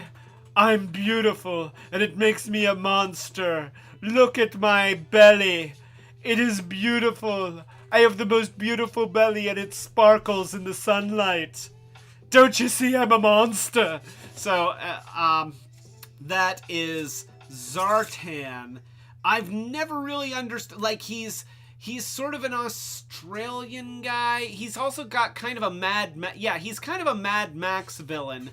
So how does a guy who wears a half-shirt armor and a hood who's allergic to sunlight, how is he your master of disguise? I mean, I expect him to be the guy that comes in and wrestles a crocodile, but not the guy who impersonates the president. Nonetheless, this figure is beautiful. I mean, this is fantastic. Now, I don't know what kind of backpack this is supposed to be, but... oh, this is the face maker thing. Okay, so this is... because I was going to say it looks like it would carry alien eggs. But you pull them out? Oh, it opens up. Oh, well, we have to show this. I didn't know it opened up. Okay, wait, here. Let's see. So something opens. I have it on good authority. Oh, okay. Here we go. So we've got. Oh, okay.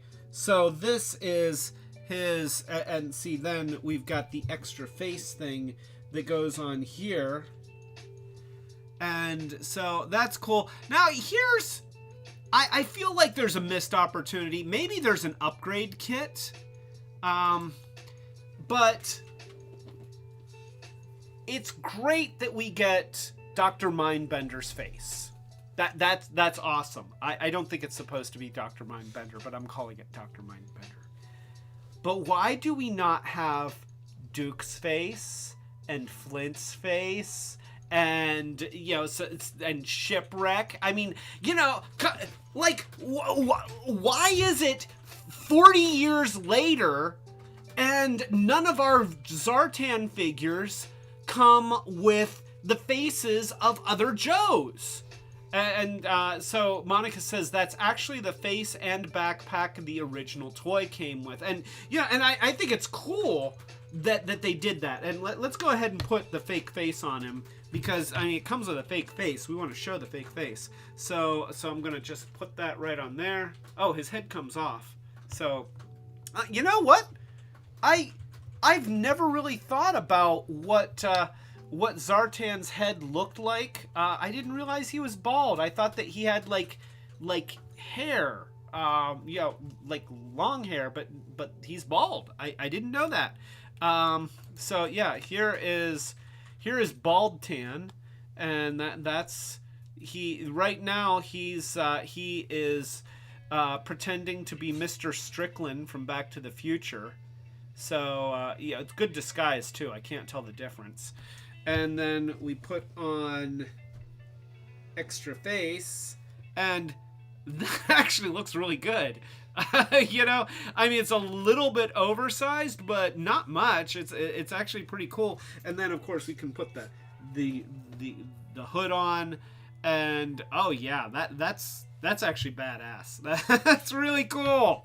I love it. I really love it. So Osaka Jack says, we're not sure if this random person is Zartan or not. Wait, we're not sure if this random person is Zartan or not.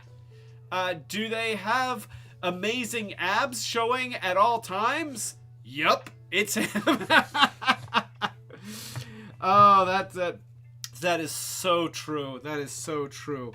Yeah, how does your ab showing crocodile wrestler guy, he's also your master? I don't know, but you know what, that's what makes G.I. Joe awesome, is that they have characters like this, and I think that's why we love G.I. Joe and the characters like this, because they were willing to just throw crap at the wall and see what would stick. And most of it stuck. So, there's something to be said for that. Is that a picture of Bane walking an alligator? Bane is... Oh, just so you know, Cobra had a crocodile wrestler. He was Crocmaster. And that we're just going to show. So there's Crocmaster. So I guess that's... Zartan was going to be their crocodile wrestler, and that position was filled. So it's like, can you do impressions? And he's like, I might be able to do a good Peter Cullen. I don't know. So all right. So that is Zartan. Now let's take a look at one. We looked at this one during the Cobra Island live stream, but I'm gonna pull her out again because she was one that we almost missed, and then just by luck we managed to we went to Target and they had two of them, and then we got both of them and gave one of them away during our Cobra Island live stream. It is the Baroness, and she's cool, and this is one that if Monica had missed, there would have been tears. And so, and also, this is so far the only vehicle that they have released for the Classified series. And it's like, oh my gosh, why these are so good and so cool. But yeah, she comes with this badass motorcycle. It is cool. She comes with this snake thing, and that's cool. But notice once again, okay, this is like Akira artwork right here. Okay, it's like Tetsuo. That is Kaneda's motorcycle right there, and this is an awesome illustration. I'm gonna try and get into better focus, but it's hard with that plastic on it. So yeah, it's a beautiful illustration.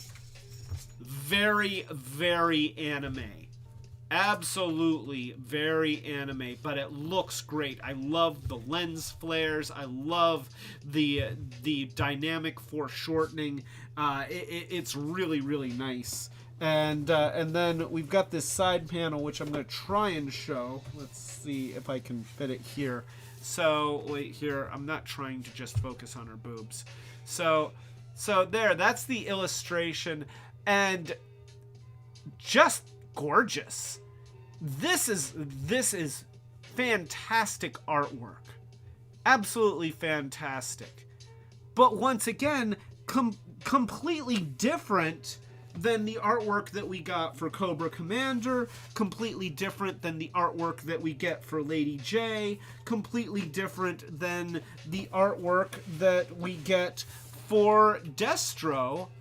I mean, 3 different characters, same line, very, very, very different art styles.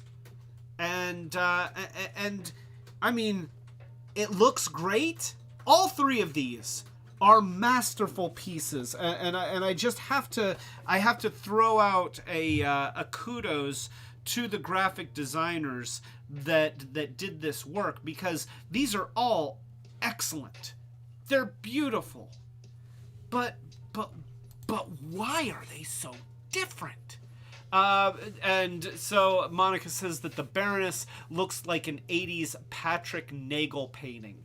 And oh yeah, okay, wait here. So here, this is what she's referencing. So yeah, I mean, it's done in that style, and it absolutely works. No doubt, it absolutely works. But I feel like if you're going... Okay, so maybe... So, I'm sorry, my allergies are kind of doing their thing. So, if... Thank you. So, I'm not blowing my nose. I blew my nose. On camera. I just did it. So, alright. I mowed the lawn today.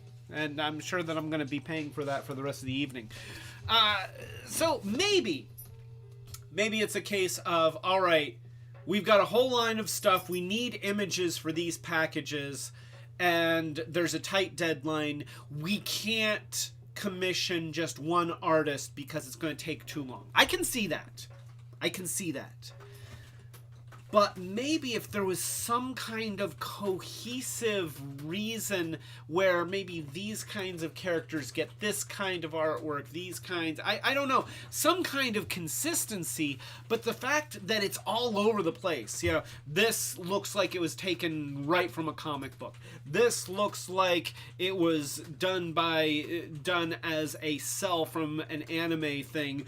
This looks like a watercolor. This is an impressionist painting that's oil colors and is going to be sold on auction for $25,000, or maybe it's one of those JPEG things that they sell that's like, this is the only JPEG of this image. What's those? NMTs? Oh, NFT. Yes, an NFT. Yes, it's going to be an NFT, and you're going to be the only one with this JPEG. I don't know. I don't understand. Anyway, Osaka Jack says, I know it's not a big deal for a lot of people, but the Baroness was the only cartoon character with glasses who wasn't made into a huge nerd. It was nice to see being a kid with glasses. And you know what? You're right. She was hot. I mean, you know, like, even when I was a kid and prepubescent, it's like, ooh, you know, the Baroness is hot.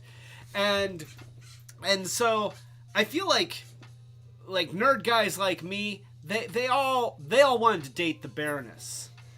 Remember when I said I had something special for you? This is where something special. This is Monica's Halloween costume from, I don't remember the year, but 2012?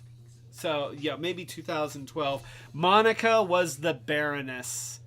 And gosh, she looked good in that costume. She looked really good in that costume. And she kind of wowed everybody at the Halloween party that year. So I got the Baroness. Okay. Screw you, Destro. I got the Baroness. Ha ha. I won, you lost, and it's because Monica said that, she doesn't like kissing guys with metal faces. She told me that on our first date. So, Dusty Cat is here. So, a toast to Dusty Cat. I feel like Dusty Cat is somebody who has been on the stream before. Yeah. Oh, it's Dusty! Oh, it's Dusty! Okay, Dusty Cat, hey!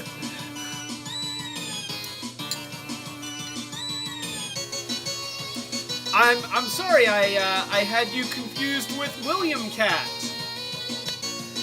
Yes, that's right. Go ahead. Can anybody get that day? Can anybody get that reference? Come on. I know that there's somebody out there who remembers, believe it or not, I'm walking on air. No, nobody. I'm the only one. Okay. So, anyway, yes, I remember who Dusty is. I didn't realize that Dusty and Dusty Cat, it could have been anyway. So yes, it's good to see you, Dusty. Thank you for tuning into this live stream, and thank you for teaching me how to drink scotch properly. Oh yeah? Are you giving this to me? Oh, thank you. That is very sweet of you. All right. So here. Do you want Buggy Man? Okay, we'll get here. Let me transform him. And we got Buggy Man here. Yeah. And okay, he matches your hand. There you go. Yeah. All right. Yeah. All right. Yeah. I'd be. No, you can't drop him. You know what? If you're not going to use him responsibly. I'm sorry, Buggy Man. So, anyway, good to see you, Dusty. Thank you for joining us. And let's see. We were talking about Baroness. That's right. We were talking about Baroness. And I was once again going off about the different packaging art just because it's all over the place. It really is. But let's go ahead and let's pull this character out. We have looked at her before, but we're going to look at her again because she's awesome. And by the way, Zartan is over here. And I'm going to set that right down there. And so we're going to pull out... I know, there's a lot happening here that you can't see, but...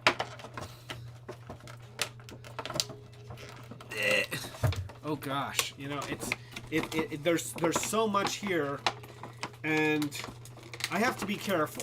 You have to understand that if anything happens to this figure, the only result will be divorce, and I'll deserve it. So there we go. There we go. Oh, look at that. It is my own very little Monica doll, and isn't it beautiful? So here we go. This is the Baroness, and this I have seen a lot of different figures of the Baroness, and some are really well done, some are not so well done.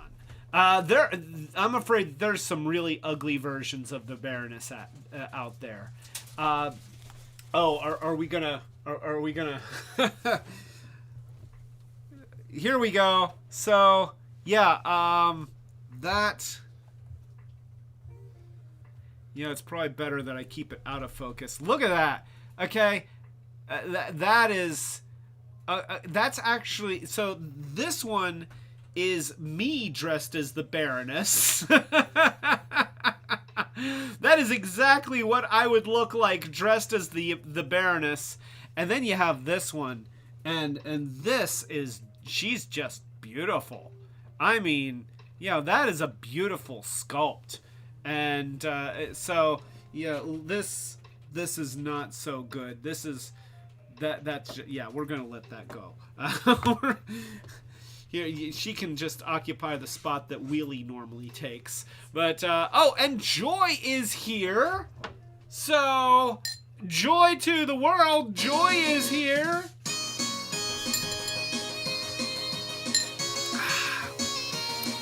Thank you. Welcome, Joy. You got here just in time for the Baroness. And by the way, I'm just going to show this again. This is Monica dressed as the Baroness for Halloween in 2012. Yeah, that's right. I know everybody wants to take screenshots. Go ahead. You're allowed. Circulate them on social media. I don't mind. She might, but I'm saying this stuff, and she hasn't had a chance to stop me. So there we go. So that is Monica as the Baroness. Yeah, I'm a lucky guy. So so anyway, this I think that it is safe for me to say that this is the nicest Baroness figure that they have ever done.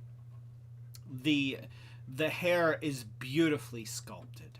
The textures on her armor are fantastic. And look at the subtle differences between the light textured fabrics and the more armory parts that she's got on her wrists and her hands. Look at the way that they did her bodysuit that's underneath that chest place. And yeah, she has boob armor. She's the Baroness. I'm afraid that if you were looking for a progressive female representation, she may not be it. Although what I will say, and this goes back to what Rob was saying about how she was one of the most dangerous Cobra enemies in the whole Cobra army. She was intelligent and savvy. She was a sex symbol for a lot of 12-year-old boys. But at the same time, she was also this incredibly interesting and exotic character that was always scheming, always knowing which way the wind was blowing. And, she was far smarter than Cobra Commander, although that's not saying much. But even in some ways smarter than Destro. And that's saying a lot, because he's a powerful character in his own right. So, and then she's also a deadly fighter, and she's brilliantly knowledgeable. So yeah, she's kind of a mixed bag. Yeah, she's always sculpted in skin tight leather. But at the same time, they created a character that is substantial and has depth, and so there's something to be said for that. And of course, she comes with stuff like this snake thing, and that's really cool. I'm not sure what the purpose. I think that it's like a snake gun or something, but she can wrap it around her arm like that. There we go. Yeah.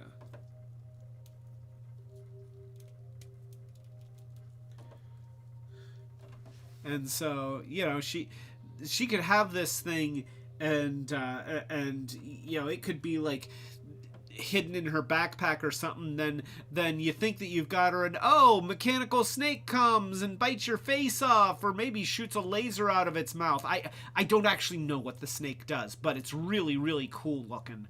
And I also love the dual tones. I mean, look, they even painted the eyes. Look at what they've got going on here. It seems to be kind of an alien snake. It looks like it's got 6 eyes. And I don't exactly know what that's about, but it's very, very cool. I love the gold accents. That is a really, really neat thing. And then she's also got these gold guns, which I'm not going to pull out because I'm kind of afraid that I would lose them. But she's got a pair of gold guns, and she's got her snake dagger. And we're going to pretend that she doesn't use that for ritual sacrifice. Deep down, we know the truth. She's absolutely using it for ritual sacrifice. I'm just saying. But that's kind of a hush hush thing. She doesn't like to advertise, but nonetheless, yeah, this is a knife that is used for ritual sacrifice. She's got a motorcycle helmet.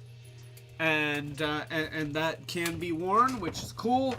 She's got a couple of really, really cool alien weapons here. I'm pretty sure that those are used to fight xenomorphs.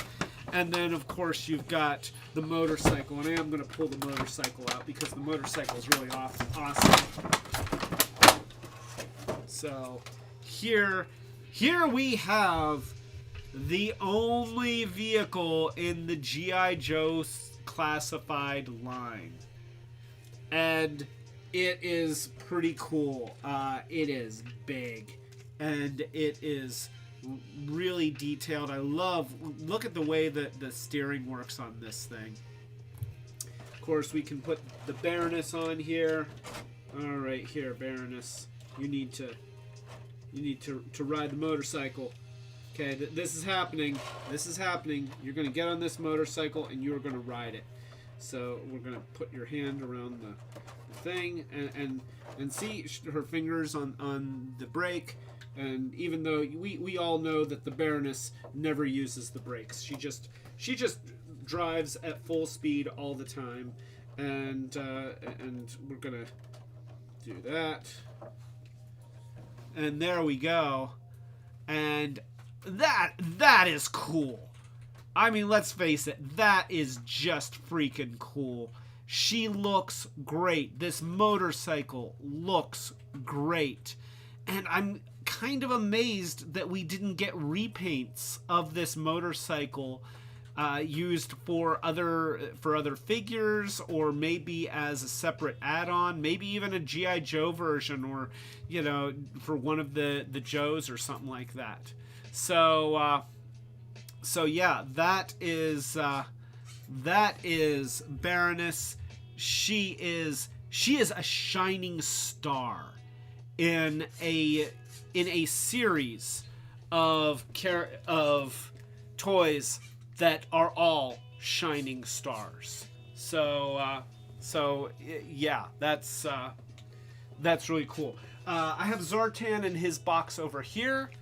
And I've got Baroness's box right down there. I'm going to set her over here so that you have access to her and nothing is lost.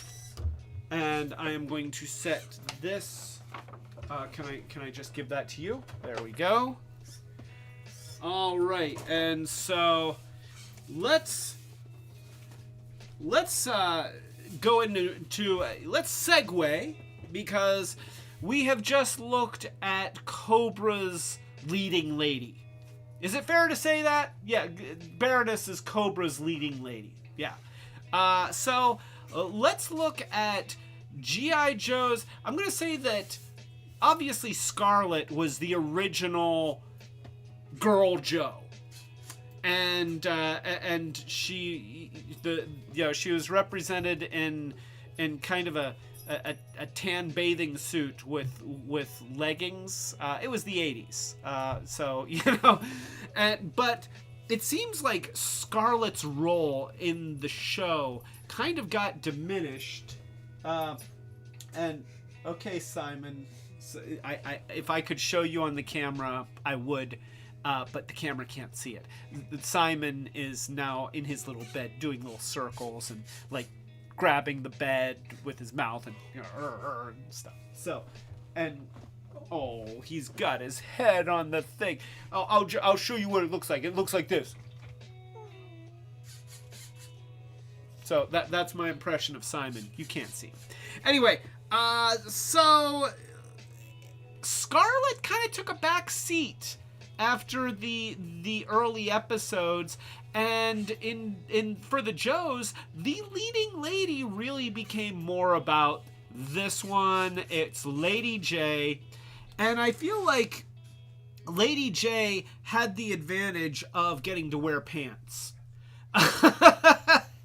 you know, she was far more believable as a military character, and this is a fantastic sculpt. She looks great. I love that she's got the ball cap. She's got she's got, you know, various, of course, there's a backpack, and she's got her sticks. There's sticks here, and let's take a look at the illustration. Now, see, this, once again, a very different style illustration. Different artist. Really nice, though. This is getting back closer to the watercolory looking things. This actually looks like watercolor with pen and ink. So, and, you know, I'm just making estimations on these. I don't actually know, but I'm you know, if somebody actually knows the artist on these and wants to share at some point, you know, put it in the comments, put it in the chat, and we'll show it. We'll talk about it. We'll even talk about it in later live streams, because that's what we do here.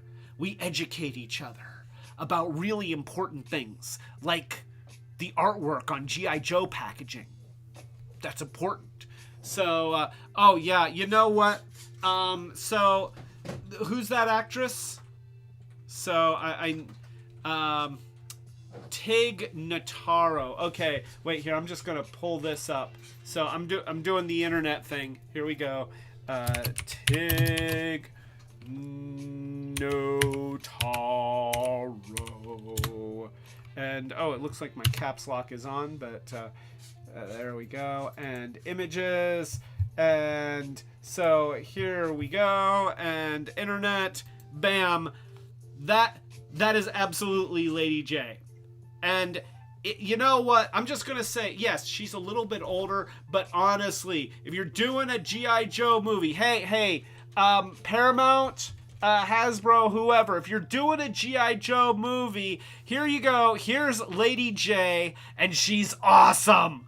Everything that she does is gold.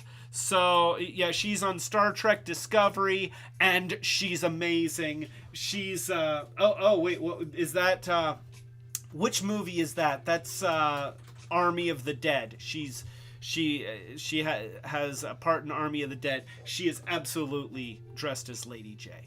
So, yeah, Lady Jaye is Tig Notaro, and yeah, that's her.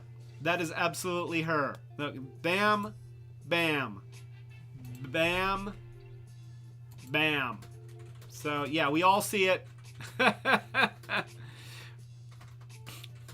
So, Monica does kind of think that a lot of these sculpts are based off of actors, and you know what? It would make a lot of sense, actually, if I was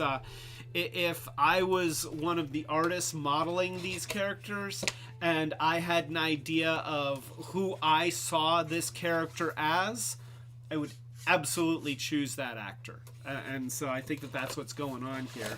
So I'm going to take her out of the box. There we go. And we're going to get her out of her plastic thing here. It's sort of like being encased in carbonite. And, oh, look at this. So the little hat has hair, so I wonder if her hair comes up. Oh my gosh! Oh no! Oh, that's it's Zartan! Oh no, it's Zartan!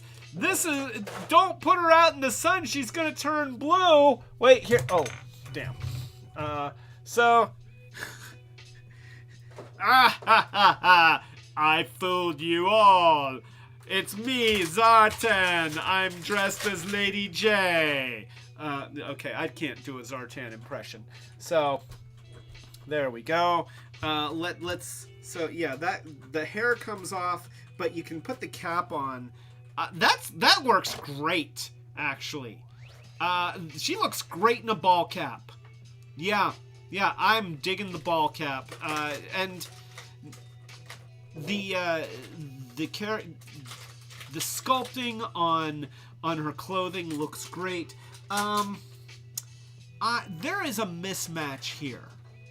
Now, notice that the color of her chest, obviously that's painted on, and the chest is molded out of this green plastic, so they had to try and color match.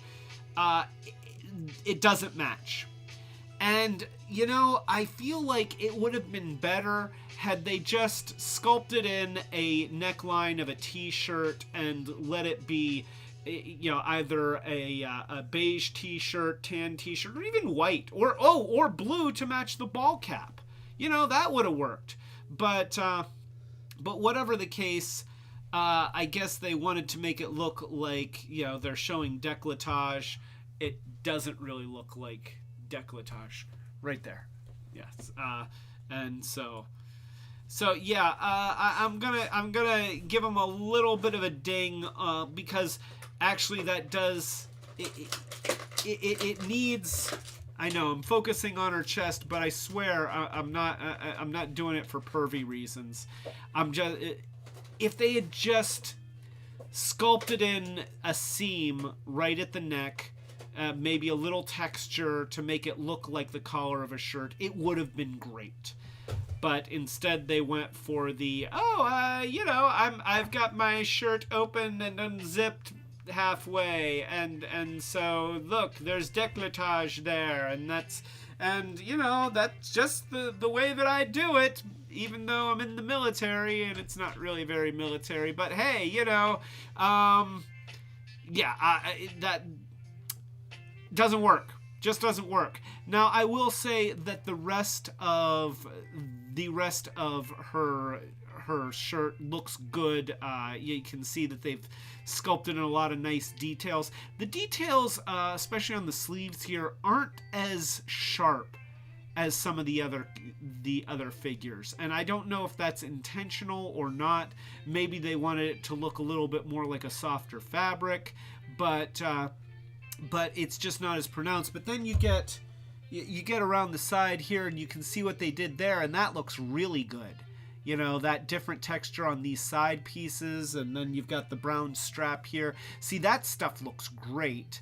And then they also did it here on the legs, and the legs are looking really good. So, you know, there's a lot good going on, and it's a darker green than what they used with Duke. Do you have that Duke figure handy? Is that still? Oh, he's unfortunately in his thing. So you look at, yeah, okay, this is going to be hard because he's back in plastic, but you look at the green that his backpack is made of and his shoulder strap, and it is still it's a brighter green. The saturation is much higher, and even though this is a light green, notice that it's a little bit more pastel. It's actually a little bit grayer, and not a lot, but just enough that it makes it not look just like molded plastic. It looks a little bit more realistic, and that makes all the difference. The colors on these things are really well done.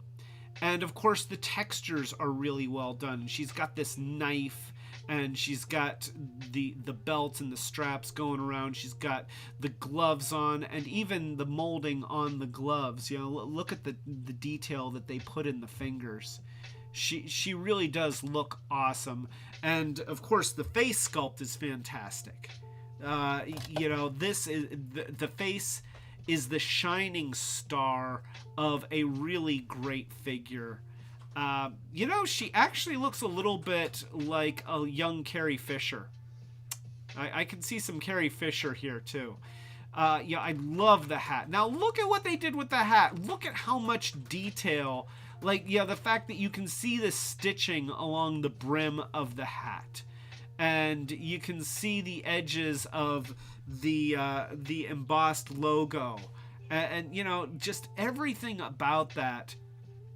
And that's what I wish they had done with the collar. Just add a little stitching and a little bit of texture. Make it into a shirt. She's allowed to wear a shirt underneath her other shirt. Yeah, she can layer it up. It's okay. So Starhound says, Lady J, mother of Marissa Fairchild. Oh, Monica mistyped that. Okay. Yes. So that's right. Lady J and Flint had a G.I. Joe baby, and it was Marissa Fairborn. Fairborn, I think. Marissa Fairborn of the season 3 Transformers continuity. And Osaka Jack says her knee pads should be colored differently. And you know what? I agree. The knee pads, here, let's go back. You look at the knee pads, and they should be black like her boots. You know, that would, or even brown like her belts, but I kind of feel like, yeah, they should be colored differently. They kind of took a little bit of a shortcut there. I'm not going to ding them a lot because this is a fantastic looking figure. Just an absolutely fantastic looking figure with excellent accessories. She's got a bald cap. That's important. And you can, you know, 2 different hairstyles because that's important. But actually, no, the hair looks really good. Both hair pieces look really, really good. There's some weird things happening in the back here. I think I don't think I got it on right. There we go. So there. So yeah, if you got the hair on properly, then she just looks beautiful. She really does look beautiful. And this is one of the nicest, this may be the nicest female G.I. Joe character ever created. So Machiavellic says, I believe they backed off on the super advanced tech look in response to Duke Roadblock being negative, so they went with less metal pads, shin guards, and etc.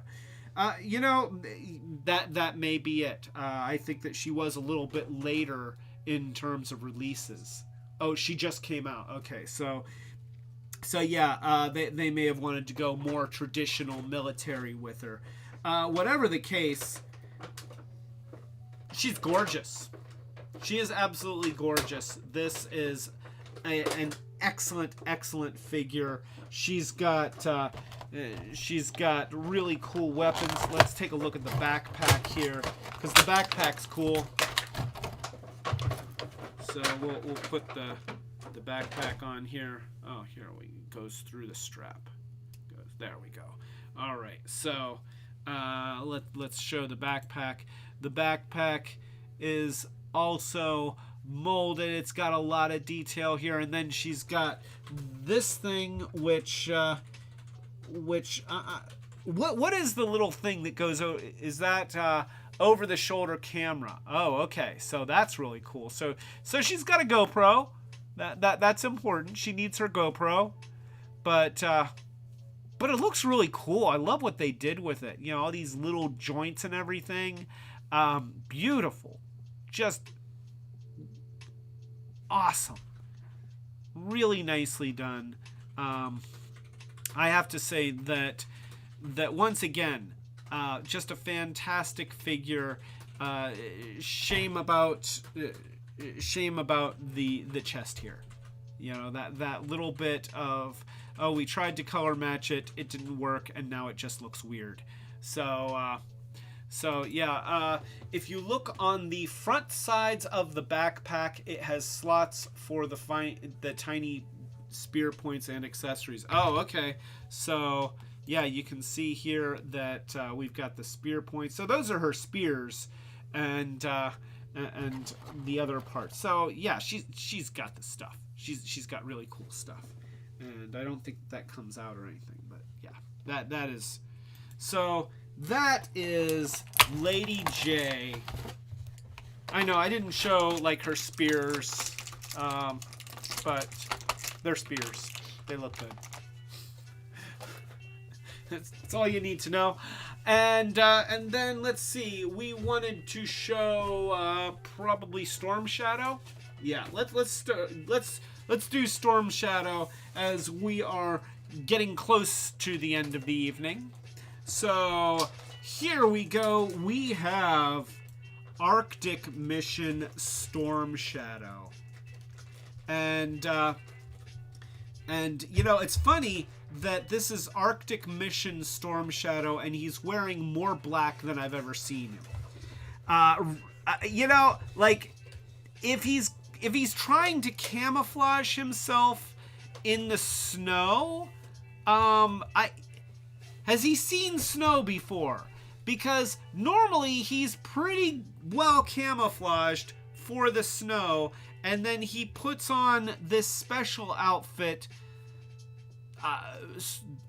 so that he doesn't lose himself. I don't know. You know, that's a little bit of a head scratcher. Nonetheless, he looks really cool. He looks really awesome. He has lots of ninja weapons here, and a bow and arrow, and a scabbard, and sword, and grappling hook. And then we've got some straight up, this is pretty straightforward comic book looking artwork. It's fine. You know, it looks good. I mean, it's not a bad drawing by any stretch. It is a very nice drawing. But it's also not like super amazing. It's a little bit flat. And you know, it's this is hard because on one hand there really isn't anything wrong with this drawing. It looks like it came out of a very nicely done 80s comic book. What are you doing? What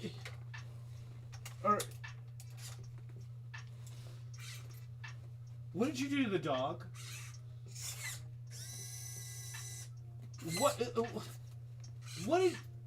Where's the dog?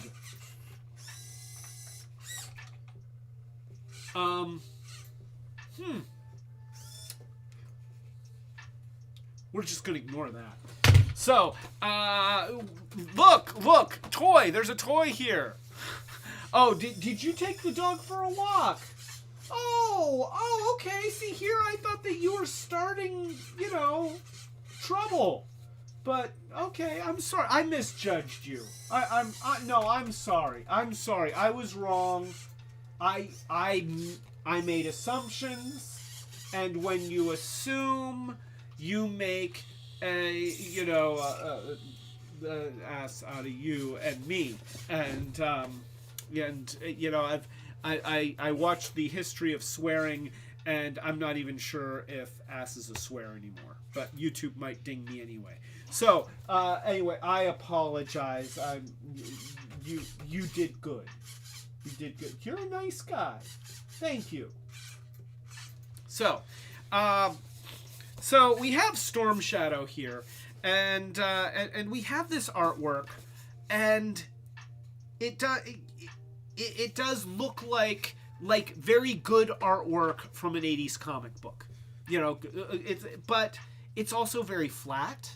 The colors are kind of muted. It doesn't have a whole lot of shadow or a lot of highlights, and and it's not that it's bad, but you compare it to like something like that, which is striking and kind of amazing, or something like this that looks like the character has been realistically rendered from like it's like an artist doing a portrait from a live dude sitting there, or something like this that looks like it belongs on a movie screen or in a PlayStation 7 video game.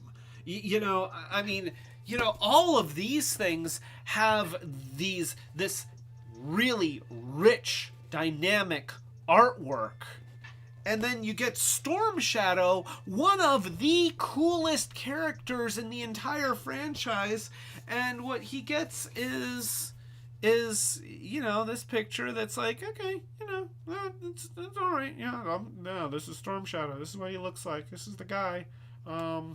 He's definitely wearing that outfit, and he's holding a sword, and that's him in the outfit with the sword. And if you look over here, it's definitely the same guy. He's definitely in that same outfit, and he's got a bow and arrow now. And that's what you need to know about this guy. He wears this outfit, and he holds some weapons. He's got different weapons that he can hold, and that's. Yeah, it's weird. It's weird. Am I the only one that thinks that that's weird? I don't know. And is it just me? Okay, good. Thank you. So, let's go ahead and pull Storm Shadow out of his box. Has Storm Shadow been opened? He's never been opened. Oh well, then I need to get a pokey thing because I noticed that there's tape on here that has not been untaped, and I don't have my cutter thingy. I think it's over over there, like in front of my chair, and I'm gonna see if I can use this paper clip. There we go. Okay. Okay. So. Hobby knife used improperly, and okay, so there we go, and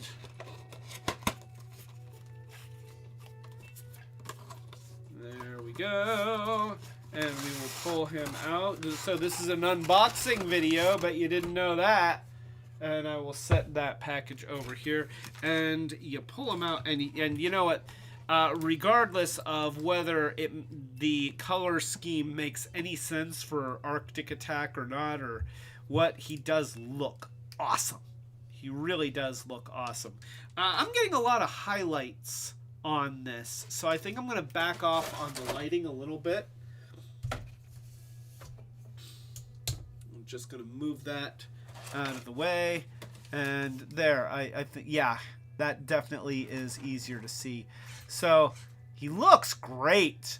Oh my gosh. That looks phenomenal. And I do really like this color scheme. I mean, this whole costume looks awesome. Is it more Arctic-y than his normal all-white costume? I don't think so, but hey, whatever. Once again, he absolutely, this should be the Mortal Kombat version of Storm Shadow. Like he could fight Sub-Zero. Yeah, like this is the version that kills Sub-Zero, and it's like Sub-Zero tries to freeze part of him, and he uses his katana to like deflect the freeze ray back at Sub-Zero, and then Sub-Zero's head gets frozen and crumbles off of his body and breaks into a million pieces. That's what happens. So yeah, we're gonna give him a sword. He needs a sword. So there we go. Come on, you can. There, yeah. There we go. And, you know, he probably can uses both hands. I feel like this is a both hands weapon. So Tie Guy says, wait, never opened? What about the graded collector's value? Oops. For those of you who know me know that the graded collector's value of my toys, it doesn't exist. And it's because I keep doing stuff with these. I'm a kit basher, and I open my toys, I play with my toys, and then I fix my toys when there's things that could be improved. Or at least I try to improve them. So, yeah. Anyway, so we got Storm Shadow here, and I'm gonna. Can I get him to hold this with both hands? Can I do that? Yeah. Yes. Okay. That's important. Yeah. He holds this with both hands, and we'll get his scabbard here, and this. Oh, okay, so this can peg into the back right there like that. And so, yeah, he's got his thing there, and then, yeah. Oh my gosh, he's cool looking.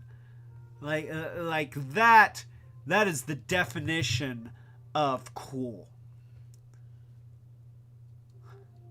Oh boy, you know, and I love the details. Once again, the fact that they cast him in an off-white actually really works for this character. It makes the fabrics look more realistic. You know, it's not.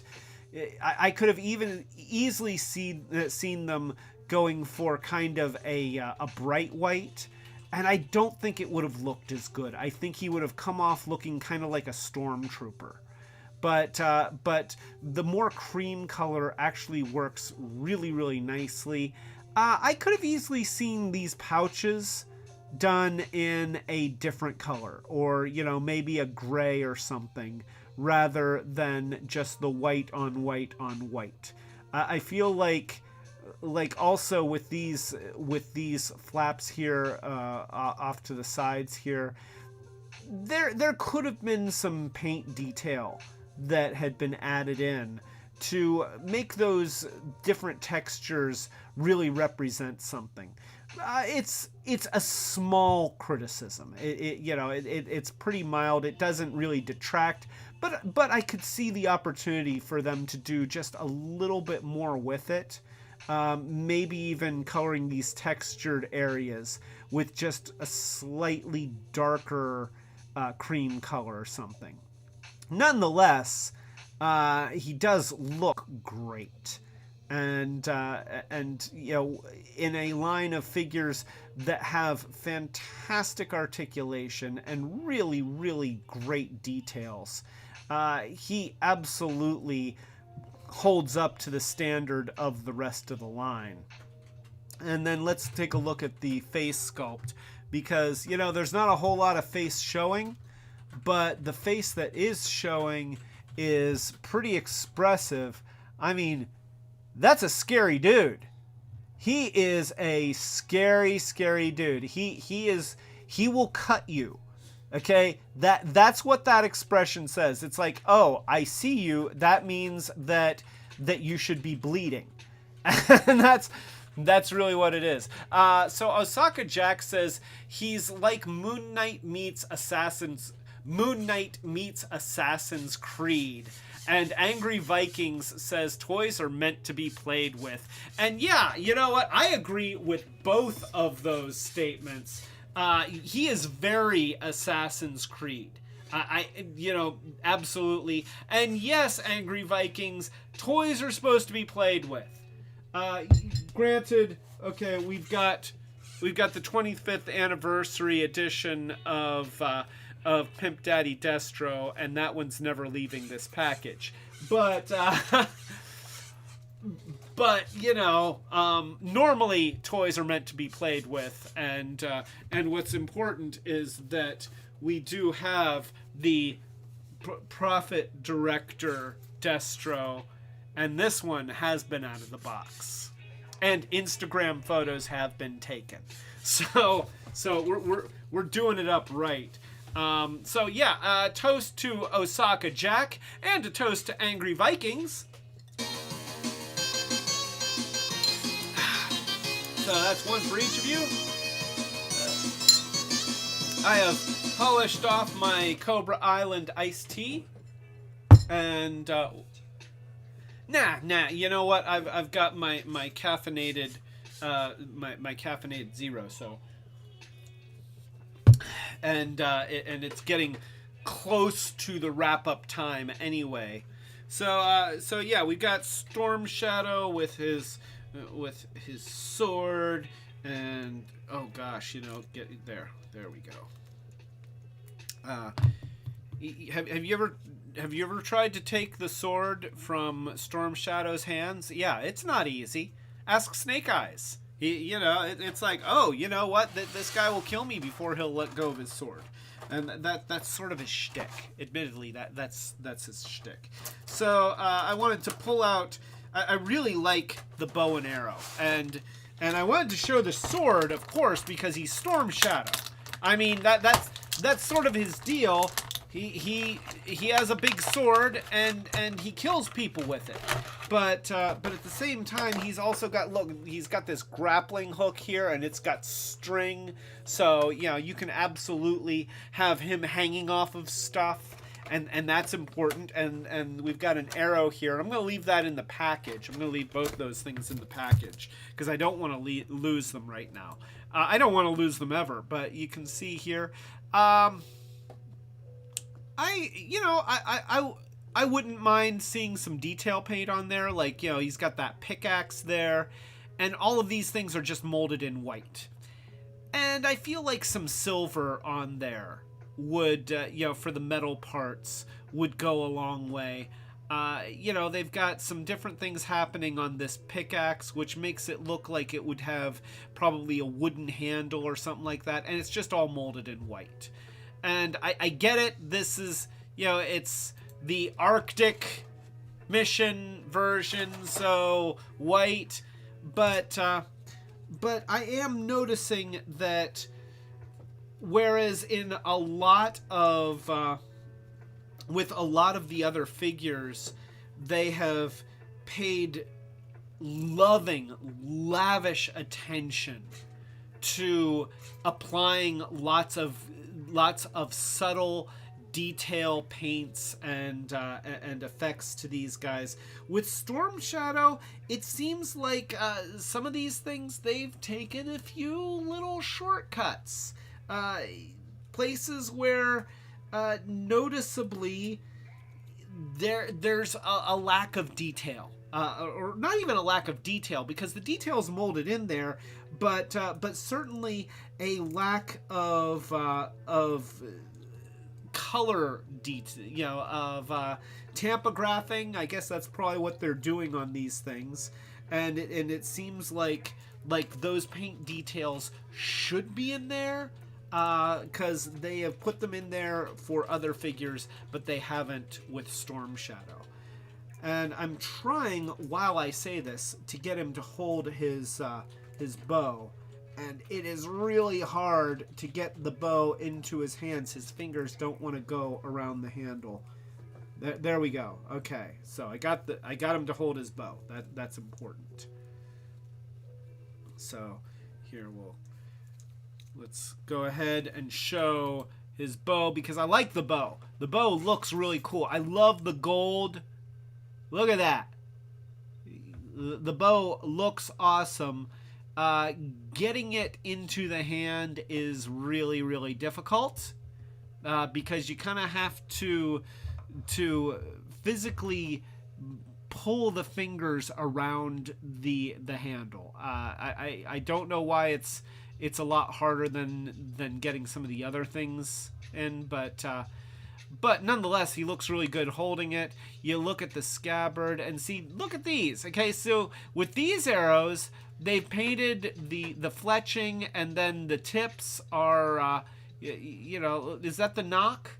You know, they painted the knocks, or actually they didn't paint the knocks. They only painted the tips, but, you know, they've got some things happening on here that indicate that these would be like mostly black arrows with gold painted feathers. Granted, the gold goes down a little bit further. But yeah, I'm gonna say that as cool as Storm Shadow is, and he really is, I mean, he looks fantastic, but they have not done as much with him as they have done with any of the other characters. Even Cobra Trooper has gotten more paint details and more subtle gradations and different applications and hues of color and texture than Storm Shadow. And maybe it's a case where it's like, hey, you know, Snake Eyes was created as a solution to how can we get another guy and spend as little money as humanly possible. I mean, that was the goal with Snake Eyes. We're going to make him entirely out of parts of other guys. We are going to mold him in one color and one color only and do no paint detailing. And he is the single most popular G.I. Joe character in the history of the line.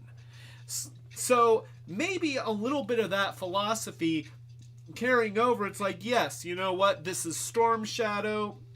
He's sort of the white Snake Eyes, you know, the white evil Snake Eyes. And so we're going to mold him in a lot of white things and also not do a lot of painting because he's supposed to be white with white on white, and we gave him some black bits because black is cool, but and some gold because gold is cool, and he kind of looks like Assassin's Creed. I don't know what they were thinking. Okay, you know what? I was going down a line and I realized that I have no idea what I don't know what they were thinking. It's a good figure.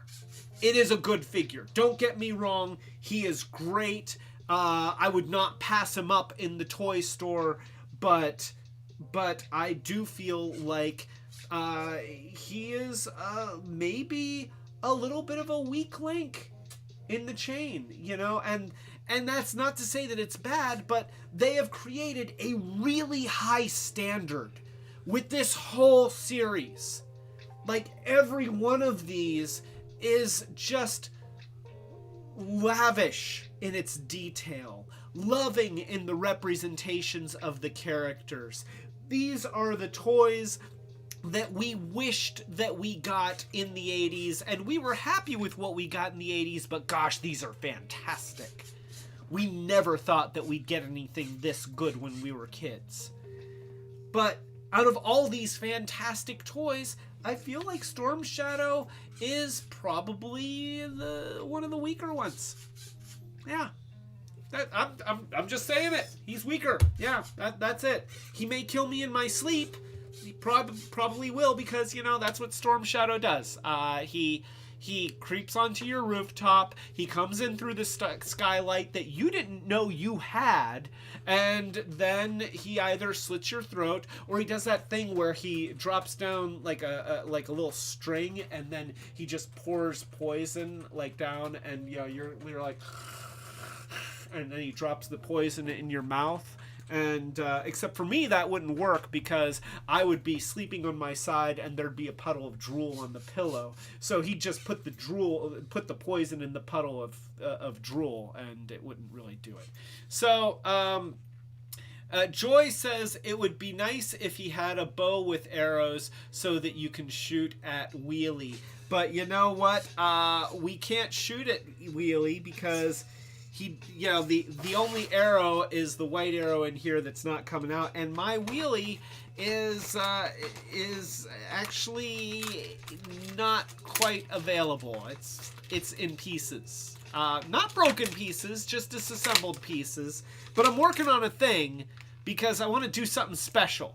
I'm doing something special for Wheelie, and it'll hopefully be awesome, but it's not done yet. So, no shooting at Wheelie. I'm sorry, Joy. But thank you for a really good suggestion, nonetheless.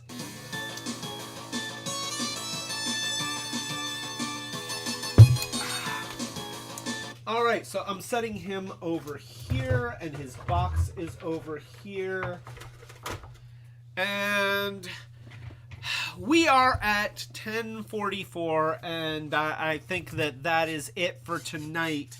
I mean, we have more figures than we can do in a single live stream, and that's okay, because I don't mind pulling these out and sharing them with you. We can do another G.I.Joe Classified series, and hopefully they keep this series going, because it's been excellent. And hey, wouldn't it be nice if they made it so that we could get all of them?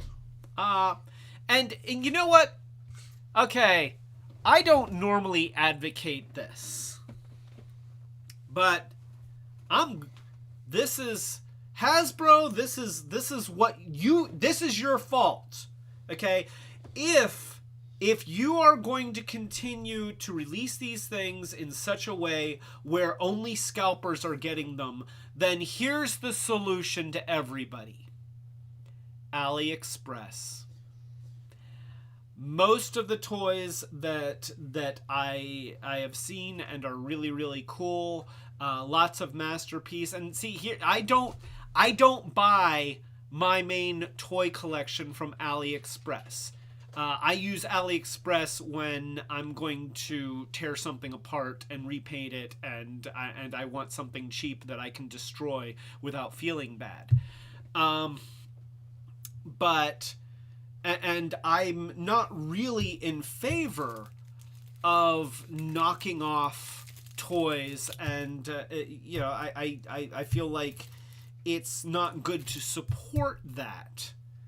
But if you're going to release these things in such a way where the fans of the toys can't buy them without going to a scalper, then we'll just wait until it's available from a manufacturer who is that is violating and taking advantage of your IP. And it's not something that I want to advocate, but the choice is go to a scalper or get a knockoff. And let me tell you, some of those knockoffs are gorgeous. You have to wait like 2 months to get it, and it might have 2 left feet, but you know, when you get this stuff, a lot of it's really nice. So, and I'm just gonna underscore the fact that if you made it so that we could just buy it from you legally and without violating your intellectual property and copyright and all that stuff, we would buy it. We want to buy your stuff. So just do the stuff that everybody's telling you to do and make it so we can buy it. Then we won't buy it from third-party knockoff artists. But, your choice. Right? Their choice, right? It's their choice. So, yeah. Stop letting the scalpers buy everything in bulk. That's what we're saying. All right. So, and Angry Vikings is like, oh my. So, that's it. This has This has been fun. The G.I.Joe Classified series is really amazing. I cannot say enough good about it. And it would be even better if we could get a hold of all the toys. So I hope you enjoyed this live stream all about the G.I. Joe Classified series. It's probably not the last one that we will have. And thank you so much for watching. If you haven't already, please subscribe. Click the notification bell. That way you know when we're doing live streams like this one or like the impromptu one we did last night, all about stuff that I got from AliExpress. Give us a thumbs up. That really helps us. And watch our short circuits videos. These are shorter videos that we do just as a standalone video, usually on a single item or a single topic. And please comment, ask us questions. I try to respond to all the comments. And I'm sorry when I miss the notifications and then it takes a couple days. It happens too often, and I will fix it. So next week we are keeping our military theme going because we are starting a new series all about those real Decepticon heroes, the Combaticons. Woo! Yes, that's right. We're kind of kicking off from the heels of the Warbotron series, which has been going on our Short Circuits videos throughout the week. And if you haven't checked any of those out, please do, because Warbotron is cool. And so we've got that. So all of that being said, a toast to everyone in the chat. A toast to Rob S. A toast to Tie Guy. A toast to Carlini. A toast to Starhound. A toast to Asher and his dad, Michael. A toast to Codename Cujo. I hope you had fun. A toast to Angry Vikings. Of course, Osaka Jack. A toast to Chris Remley. And of course, a big toast to Dusty Cat. And a toast to Joy. Thank you all so much for joining me. Thank you so much for joining me every week. You guys are the best, and your comments, your involvement is what makes these things fun. Honestly, without you, it would just be a sad middle-aged guy talking into a camera, and nobody really wants to see that, now do they? Oh, holy crap! Hope is here! Just in time for the sign-off, but nonetheless, a toast to Hope. Hi, Hope! And so here's a toast for Hope showing up, and then here's a toast to say goodbye to Hope.